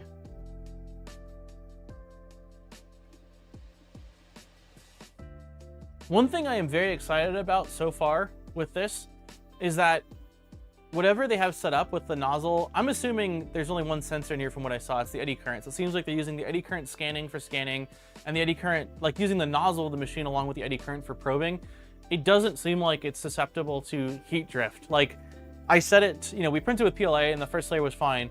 We set it to 110 and we printed ABS and the first layer looked absolutely fine, which is not something I've seen recently. A lot of times the machines I've tested out recently with whatever, you know, meshing solution they're using, there's some pretty serious thermal drift that's caused your nozzle to get much closer when you're printing with ABS versus PLA. Hey Sven! I'm gonna also really quickly open up the filament giveaway since we do have a 2-hour cutoff today. I did want to get that going.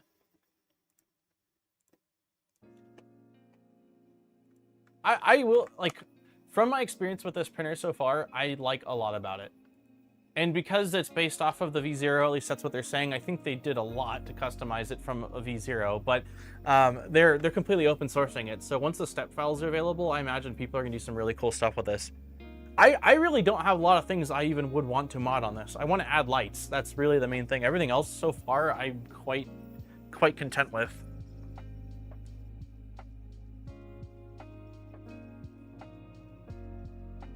It looks kind of slow. Is it just a test print? This is with their whatever defaults were. So this is we can look at the profile I sliced.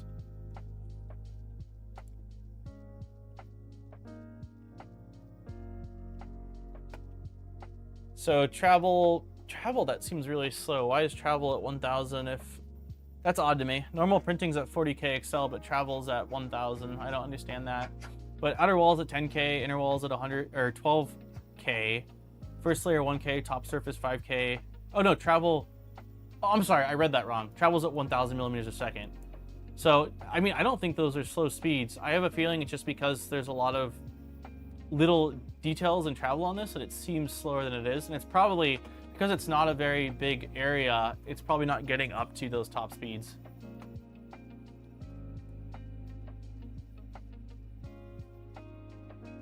Yeah, it looks like the inside's like 50 millimeters a second, and then once in the outside, it's getting up to like 150 millimeters a second. So I think it's just, it doesn't have a big enough runway to hit those higher speeds.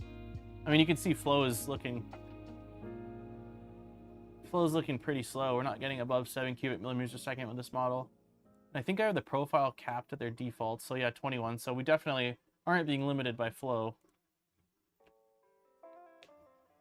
Oh yeah, you're probably right. It probably is the minimum layer time. That's where is that under filament, right? Ah, crap. I clicked I clicked the printer button, which means that my whole it's gonna freeze up for a sec here. Once it comes back, I'll show you guys. Yeah, I have a feeling it's probably layer time. Yeah, I'm fine with doing the speed test macro.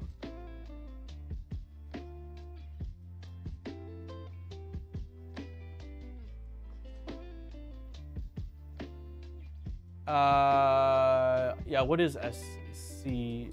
What is SCV? Cooling value says. Okay, let's try this again. So it should be under here. There we go. Yeah, that's the reason why. The minimum layer time is 5 seconds. So if we set that to 0, that should speed things up, right? And then slow printing down for better layer cooling. Turn that off as well. That should.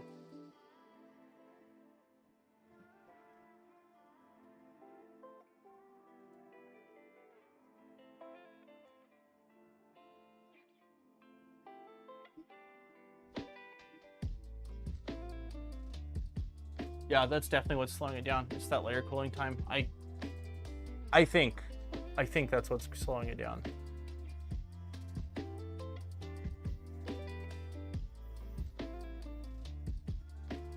To be fair, this test was intended to be more of a what are thermals like and how is the first layer adhesion. But yeah, motor 1's at 78, motor 2's at 74, chamber is now at 64.3. So it did help by turning off the exhaust fan, even if the exhaust fan was covered. I don't know why it's enabled. Maybe it's just a default thing across all their profiles.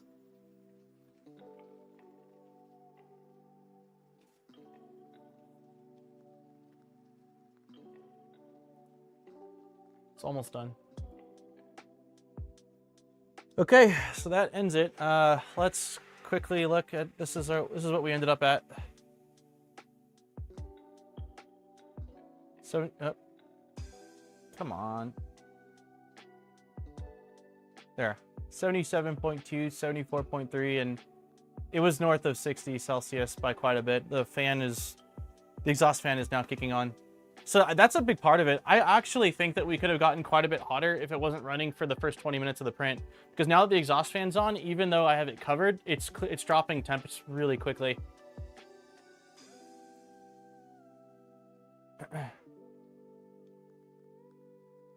So let's pop this out. Yeah, if you haven't hit the like button, please smash the like button. The Polymaker giveaway link is also open, so we'll be doing that in about 25 minutes here. I'm gonna let this cool for just a minute.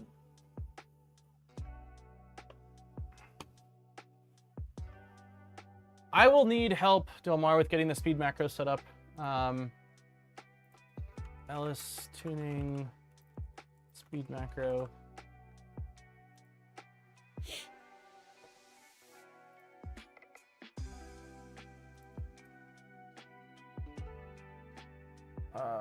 Method. Add this macro to your printer.config file. Okay, so let's start with, I'll have this pulled up so you can see what I'm doing in case I screw something up. So I'm copying this. We're just gonna paste it into our main config for right now. Hasios, thank you for the 5 months, man. Like the smash button, people, yeah. Thank you for the support, man. Does this printer come with a HEPA filter? I don't think it's a HEPA filter. It does come with a filter. We can try to take it apart, maybe, or at least take the portion of it off to look at it. There's a pretty big box inside. Excuse me. but I don't know that it's a HEPA. I would say it's definitely carbon. Okay, so I'm just gonna add this to the bottom for now, right above here. Okay, so there's our macro. Save and restart.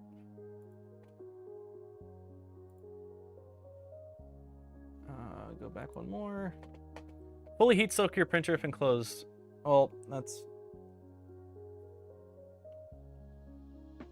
Oh, is that all I have to do is basically run this? I mean, that's obviously at 5K Excel. I don't think I'm going to heat soak in this case because I kind of just want to look at it and we can't see anything otherwise. Create a separate config file and include it in the printer.cdg. I just pasted it in there, but I understand that for organization, creating a separate config file probably is the better long-term route. Okay, so let's take this off really quickly here. Side cam. Boy, you are still a little toasty, aren't you? It's a little hot. And what do I have? Do I have clothes? Do I have a rag? I don't have anything. Okay, let me just pop it off then. So I'll tell you what I see. I see a little bit of over extrusion on the top layer. I haven't done any sort of tuning, so I mean, I think that could be fixed quite easily with just dropping your flow a little bit. And then there's a tiny bit, there's some stringing right here, a little bit of stringing right here. So here's my theory though. That stringing, I think, is a product of the speed we were printing at. It was printed, like, what did we say? It was like 280 Celsius. It was like 280, 270, and because of that layer cooling time, it wasn't printing as fast as it could have been. I have a feeling that's a large part of why there's any stringing at all. But I really don't think it's a bad look. I mean, considering there's been no tuning, this is stock profile. I don't think this is a bad looking part. Here's the first layer. The first layer looked really solid. Like, it looked really solid.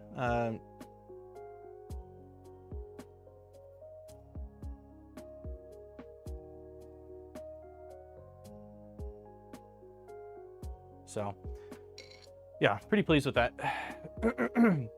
I'm very happy to see the chamber temp gets a lot hotter than my initial test does, because that was a little bit disappointing. I would say it was actually more than a little bit disappointing when I saw that it was like, really, we're capping at 33 Celsius? That's incredibly lame. So, okay, I see your comment. Create a separate config. Okay, okay. So the one thing I do want to check is someone asked about this.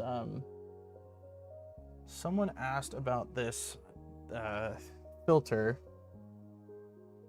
and I gotta say, I don't know how to take the cover off. It's not held on by magnets. I'm probably gonna wait. Let's see if I take this off. There's some screws. I don't think I'm gonna take it apart right now, but let me see if I look inside of it. If I see, that's a big fan. Okay, so the media is up top. There's a little arrow. It looks like it just slides on and off. So let me see if I slide. There we go. Slide that up. Okay. And then pull this out. It's carbon. It's carbon, not HEPA. So this is what's inside of there. A decent, I mean, it's a decent size. This is probably 2.5 times the size of what's inside the X1 carbon. So it's a decent size cartridge of carbon. So yeah, that just slides back in there like that. And then this is just, there's a little arrow on it, so it just slides down. I wish this wasn't printed. Like, it makes it feel a little bit like an afterthought. I don't know whether on the final version it'll be printed or not. I'm gonna assume it is. I wasn't informed that this was an early version, so I'm just gonna assume that what you see here is likely the final version. Can I get it back on? That is the question. There we go. There we go. We're back on. I'm going to cover this up again. There we go. Okay.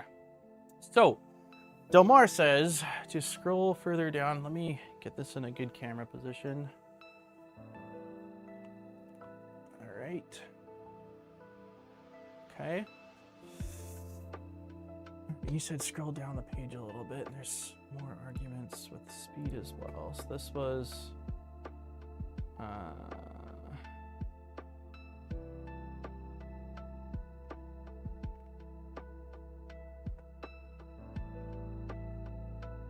is there an argument for both, or do I have to just basically... I I imagine I could probably just add speed. I don't want 50 iterations. So if I just go here and I do speed, I don't know if does order matter, or I don't know if it sends the argument. Let's try it like this. Speed after Excel equal to, we'll do 2 iterations, I think. I think Jackson's coming up to say hello real quick. What do we want to test? So we start at 10K Excel, and then what speed, like, is there a default speed value I should just use for all this? Okay, I'll use what you said, Delmar. I think Jack's coming up though, so let's wait just 1 sec here.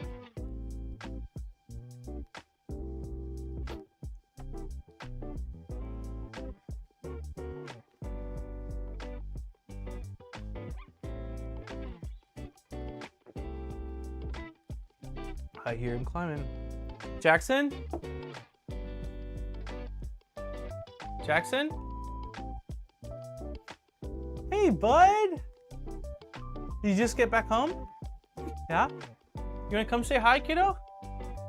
Come here. Come see me. Whoa! You wanna come say hi? Come over here. He went straight to the closet. Come here, buddy. Can you go under? Careful the tripod. Here, come say hi. Ready? 1, 2, and 3. I went to the car wash. Look at, who's that? Who's that up there on the TV?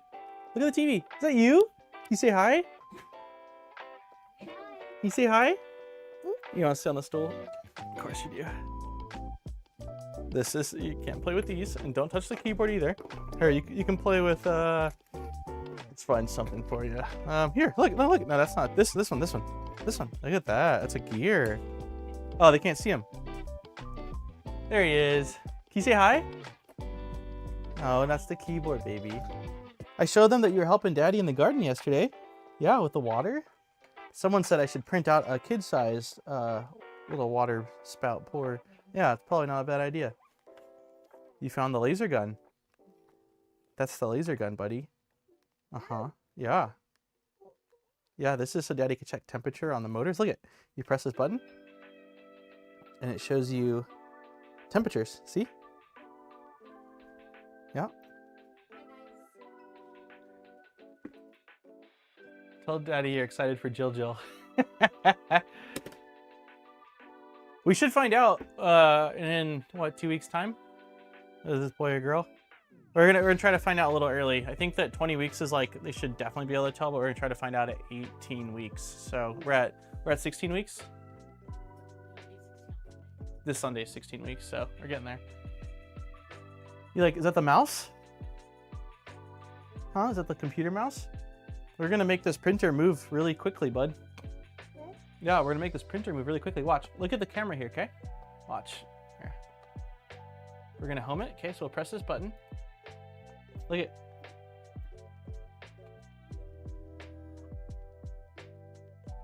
It's moving. Okay, so we'll do Delmar's, we're gonna try something real quick, okay? So we're gonna go over here, and where's Delmar's, there we go. Here it is. All right, so we're gonna try Delmar's recommendations. Here we go. 3, 2, 1. Malformed commands. It says malformed command.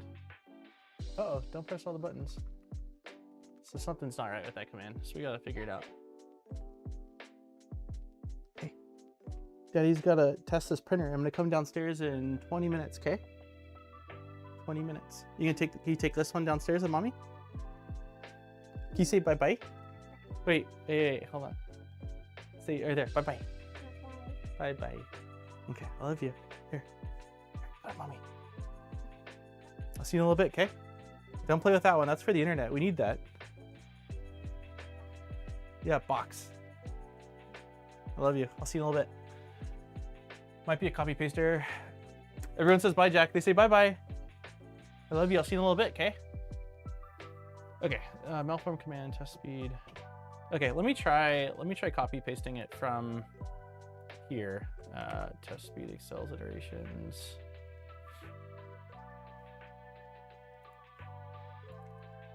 Okay, so we wanted Excel at 10K. You had speed here, so speed. Can you see what I'm doing? Oh, you can't see what I'm doing. I did the wrong. Speed equals, I think you had it at 400. And iterations, we wanted 5. See if I copy this. Okay, it's doing it, it's doing it.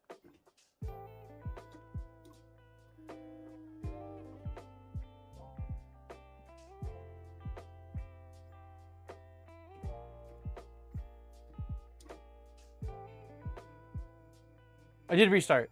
I did restart.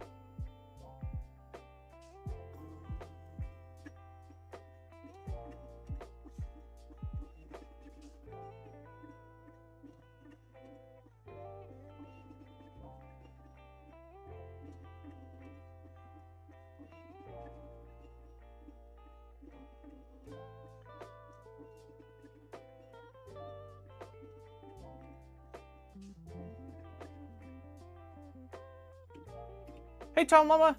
Hey, Booty. Yeah, it is a really fun age. And I definitely try. I definitely try. Now that the warmer weather's here too, I'll spend a lot of time in the backyard. It's loud.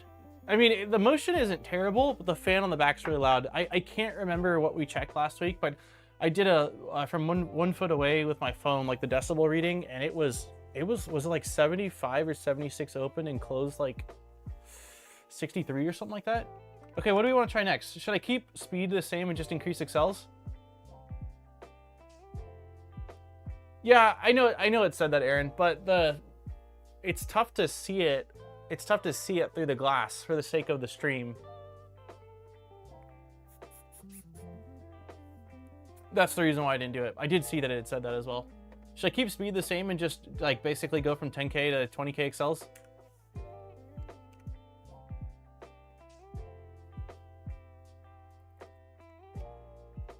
$20 and $400. Okay, here we go.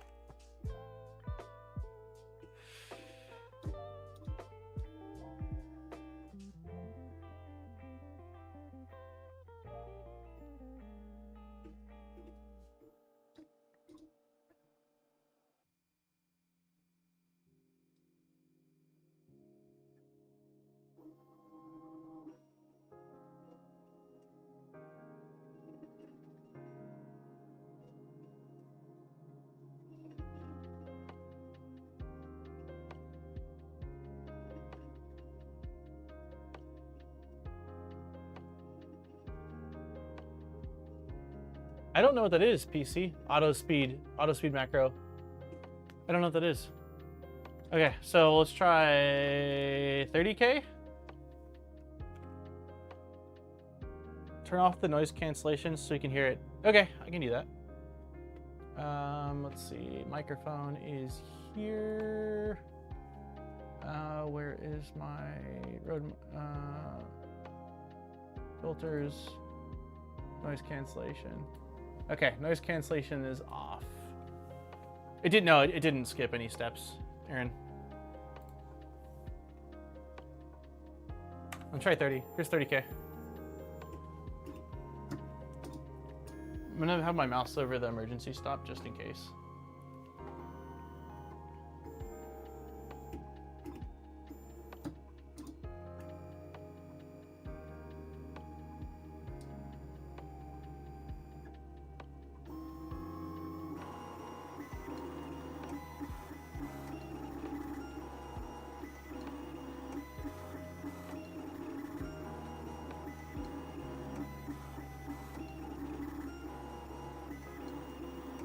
That's really cool, PC. Can you send me a link on that? I mean, that sounds like something I might even want to do a video on, man. That sounds really cool. Yeah, I haven't heard of that before. Okay, should we try 40K? That's as high as I want to go, because that's what they have it, like, that's what they have it set to as its limits.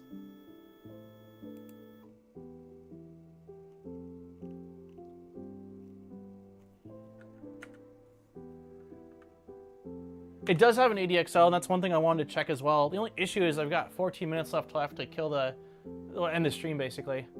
We're doing 40K, we're doing 40K. Here. Let's just see what it does. This is 40 and 400.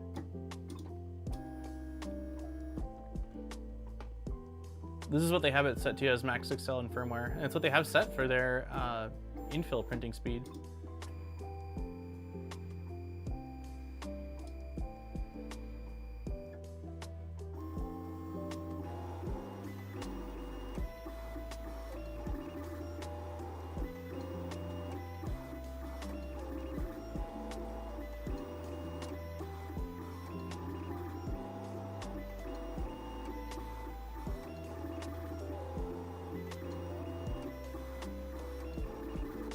Yeah, I didn't see or hear anything concerning as far as like skipping steps or motion issues. So, okay, the thing I would like to check if we have the chance to is whether it's doing, I'm turning on noise suppression again. So let's look at the ADXL data, because I'm not input shaping pro by any means, and I always have to reference documentation. So I'm curious to see if we go under ADXL, here's what it has for the resonance test. So pro points is probably fine. Okay, this is weird to me. So I thought it was really quick when it did the input shaping test, and I also thought that when I was looking at the parts I printed, they had some ringing on them. Minimum frequency 35 and maximum frequency 45 seems like a ridiculously small range. Yeah, that's what I thought. I was like, that was the quickest input shaping of my life. I just wasn't watching it, so I didn't see what range it ran. What should it be at? I would like to run it correctly. I think it normally is what, 133 approximately?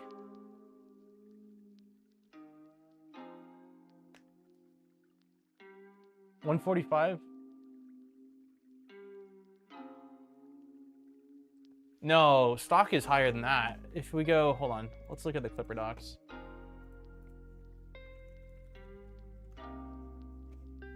It's definitely like one, let's see, where's the,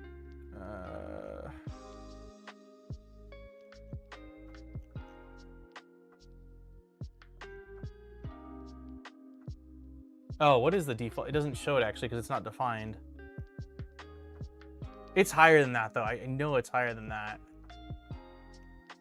I wonder if I can see it. Max. Max Excel. Max smoothing. It's high. It's definitely higher than that. Selecting Max Excel. No, I don't see it here. Yeah, 133 sounds right to me.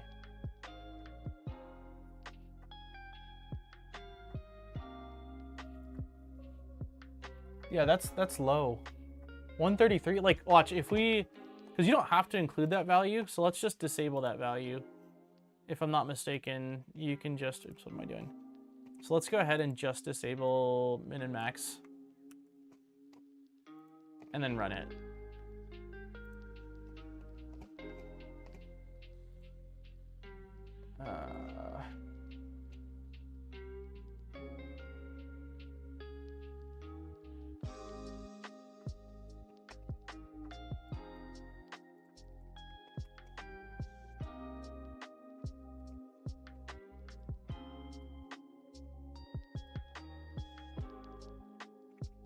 I'm pretty sure if we don't add any value, it'll go to 133.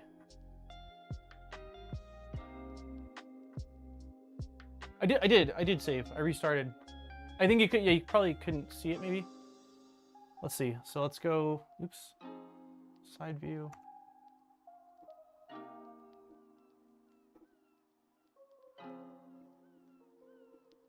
So we'll see what it goes up to.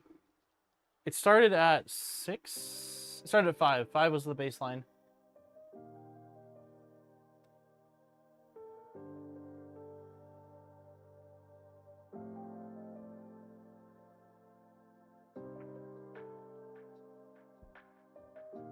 My theory is that they set it that low intentionally. Gotcha. Yeah, I mean, there's no way that, if we look at a graph, there's no way it'll be anywhere near 40K. I would be shocked if it's above 6 or 7K, honestly. I mean, we'll see. I'd love to see a graph. So it's at 50 hertz. I'm pretty sure 133 is default.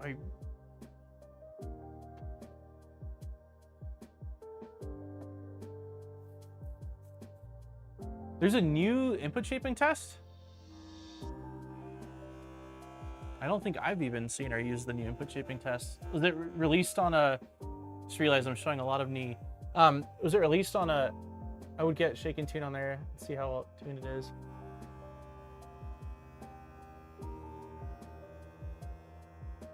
Yeah, is the new test built into mainline Clipper, or is it a add-on like shake and tune?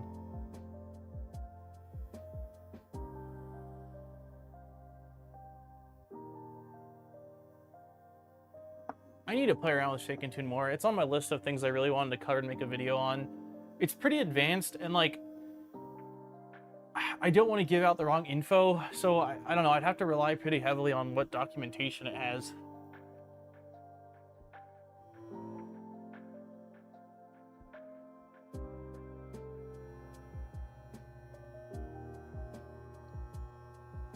I believe it's an add-on built into Calico. Gotcha. Only a newer version of Clipper.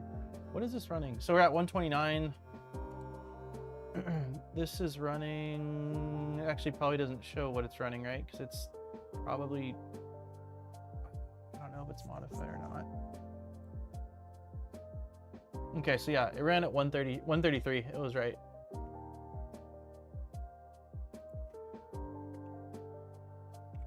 So the question I'm gonna have, let's run, that was X, right? Yeah, that was X. Let's run Y really quick here. And let's see if we can SSH into this. I'm hoping the SSH info is the same as the SV08. Basically big sweeps, okay.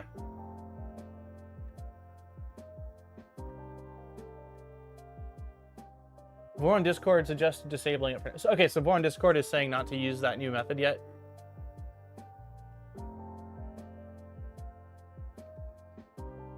Yeah, I haven't heard of it. I haven't seen it.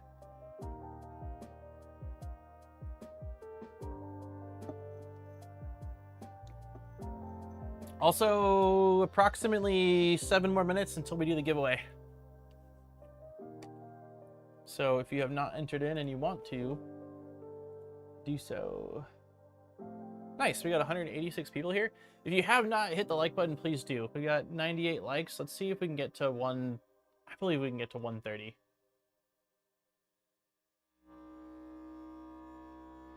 Ref and Co have a page about disabling it, not using Shake and Tune. Gotcha. I had to disable it. Okay. Is it the default in mainline now? So if it's the default in mainline but hasn't been like adequately tested, that seems weird to me. And then while this is doing this, let me see if I can figure out how to SSH Sovol SV08 SSH. I'm hoping it's the same. You can SSH in the printer. Ooh, that is whiny. Jeez.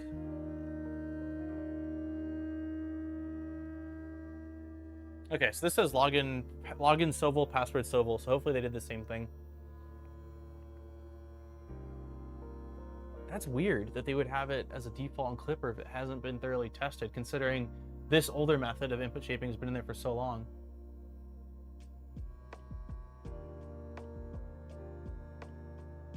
I built a Rook like 2 months ago and thought I screwed something up before someone let me know.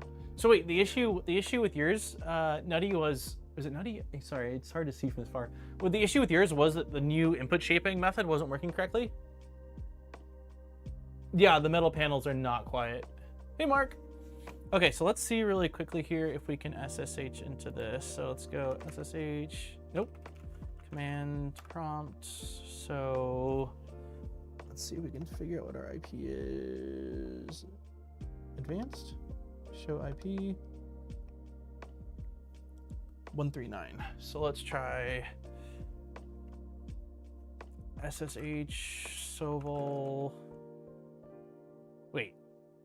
Yeah, at 192.168.105. Did I say 139? Yeah, I did. 139.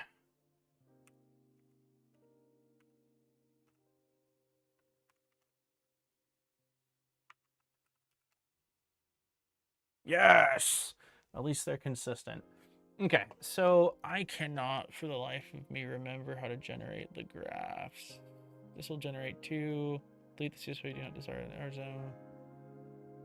The script will generate charts. Okay, so they think this is the script.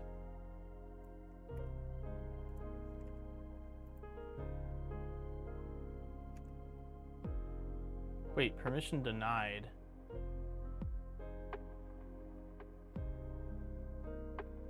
Interesting.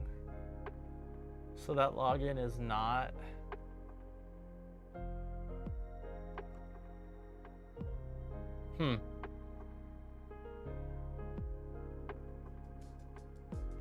Will Shake and Tune generate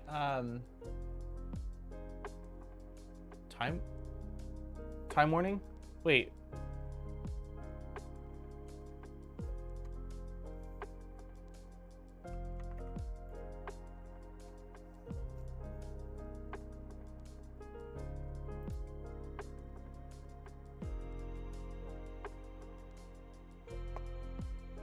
Okay, so you're saying I need to do sudo before each of these?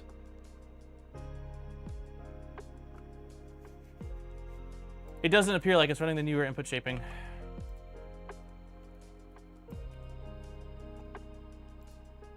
Command not found. Is it because I didn't install what I needed to install, probably? Okay, so you're saying someone wants me to install Shake and Tune. Will Shake and Tune auto-generate graphs?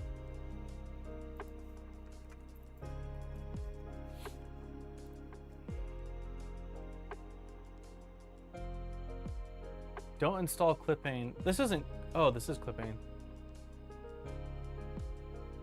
It'll error out if it's not running the new input shaping. Okay, so someone's saying I can't use it. I don't want it to error out. Why would it not have taken those commands is what I'm curious about.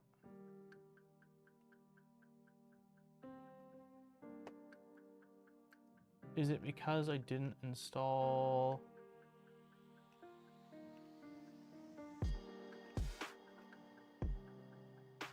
I imagine I have to have numpy.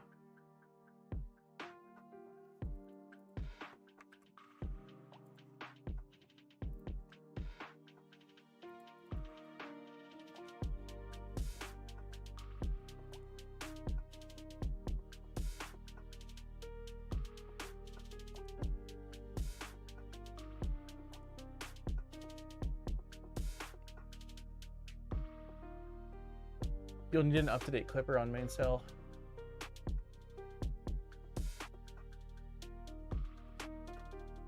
I don't know if I can. Hey, Jose, welcome back. I don't know if I can update clipper on this easily. Okay, I'm gonna let this do its thing for a little bit here. Go to install a blade in my Filament jig setup. I just put onto my. Oh, nice. You were able to put like a stealth burner Filamatrix type setup? Oh, gotcha. Yeah, you're right. I do need to hop off. I was gonna give myself like an extra 10 minutes, but you can revert to the stock image if you break it. I don't know if I have the stock image though, Maurice. That's kind of the issue. I don't think they've released it yet because the printer's not even out. I just want to generate the graphs right now. That's ideally what I'm trying to do. Okay, let's do the giveaway. I'm gonna remove the link in 60 seconds.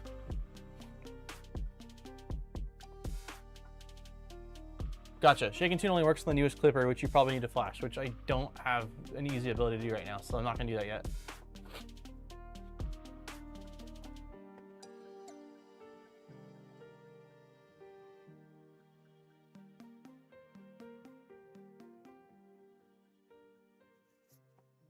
I'd rather not have the printer down right now.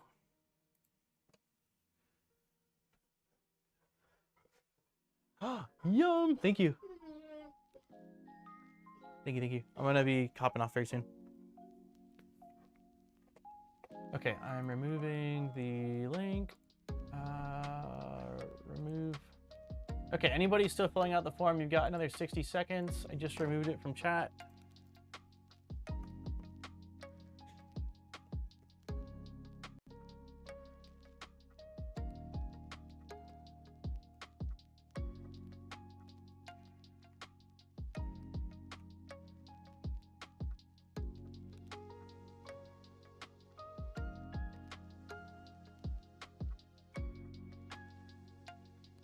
Yeah, if the graphs don't work right now, then I guess it is what it is. I'll try to figure out how to get it going. And then once they release the actual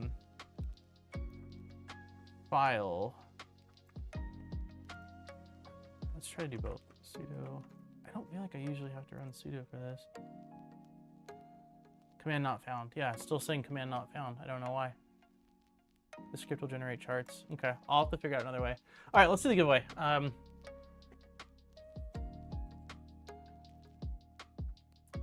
Got 136 entries. That's not what I wanted to do.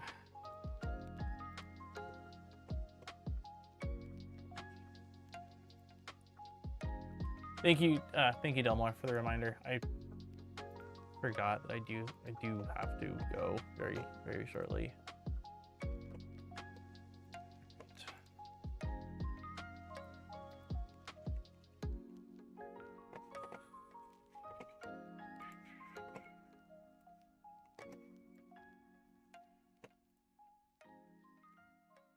I would like to get Shake and Tune up and running on this, but I also don't want to screw up the printer too much yet. If they're open sourcing it and all the firmware stuff's gonna be available, it shouldn't be that long, especially if they're opening up orders tomorrow.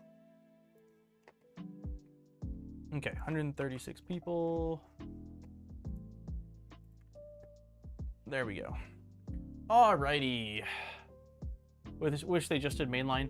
Yeah, I don't know why they don't. I really don't. In some cases I understand because they're using like a screen with a custom, with a custom firmware that requires it, but I don't know why they didn't with this one. I wonder if there's something to do with like the eddy current probe that's not, I don't know. I really have no idea. I couldn't tell you. All right. Yeah, let's do this. So thank you to Polymaker for letting us give away another spool of filament. For anyone that hasn't been here for another previous giveaway, I will email the winner within 24 hours, usually same day. And that email will contain a link and a unique code that you'll need to enter in. Support is gonna get flooded with people messing up their clipper. Yes, I'm sure of that. It'll have a form and the unique ID you need for that form. And yeah, if anyone is wanting to support the channel and needs to pick up some filament, there's a link in the description to Polymaker's website, and it doesn't add any cost to the purchase, but it does help out the channel. So people have definitely been using them, so it's appreciated, and I feel like it's worth mentioning. On that, Danny says 55 as it's my birthday Friday. I am not against doing that, Danny. Let's do that, dude. Danny, for your birthday, buddy. 55 shuffles. Here we go. 1, 2, 3, 4, 5, 6, 7, 8, 9, 10. 1, 2, 3, 4, 5, 6, 7, 8, 9, 20. 1, 2, 3, 6, 7, 8, 9, 30. 1, 2, 3, 4, 5, 6, 7, 8, 9, 40. 1, 2, 3, 4, 5, 6, 7, 8, 9, 50. 1, 2, 3, 4, 5. Alrighty, happy early birthday, Danny. Good luck, everybody. In 3, 2, 1. Here we go. Delilah, you stop licking your paws, sweet girl. Greenbeard, you are our winner. It rolled right over you, Aaron. It was right there. Greenbeard, congratulations. You are our winner. I think first time. I don't think that I have emailed you with the winner. So congratulations. You are this week's winner. I will send you that email likely this evening. I have a ton of editing. to do tonight. So I will be up in the studio and I will send you that email. So keep a lookout for that. And it's my first time ever. Nice, awesome. I'm happy to hear that. Thank you everyone for entering. Thank you everybody for hanging out. I would say the main thing that we have established today is that the chamber gets a lot hotter than I thought, which is a good thing.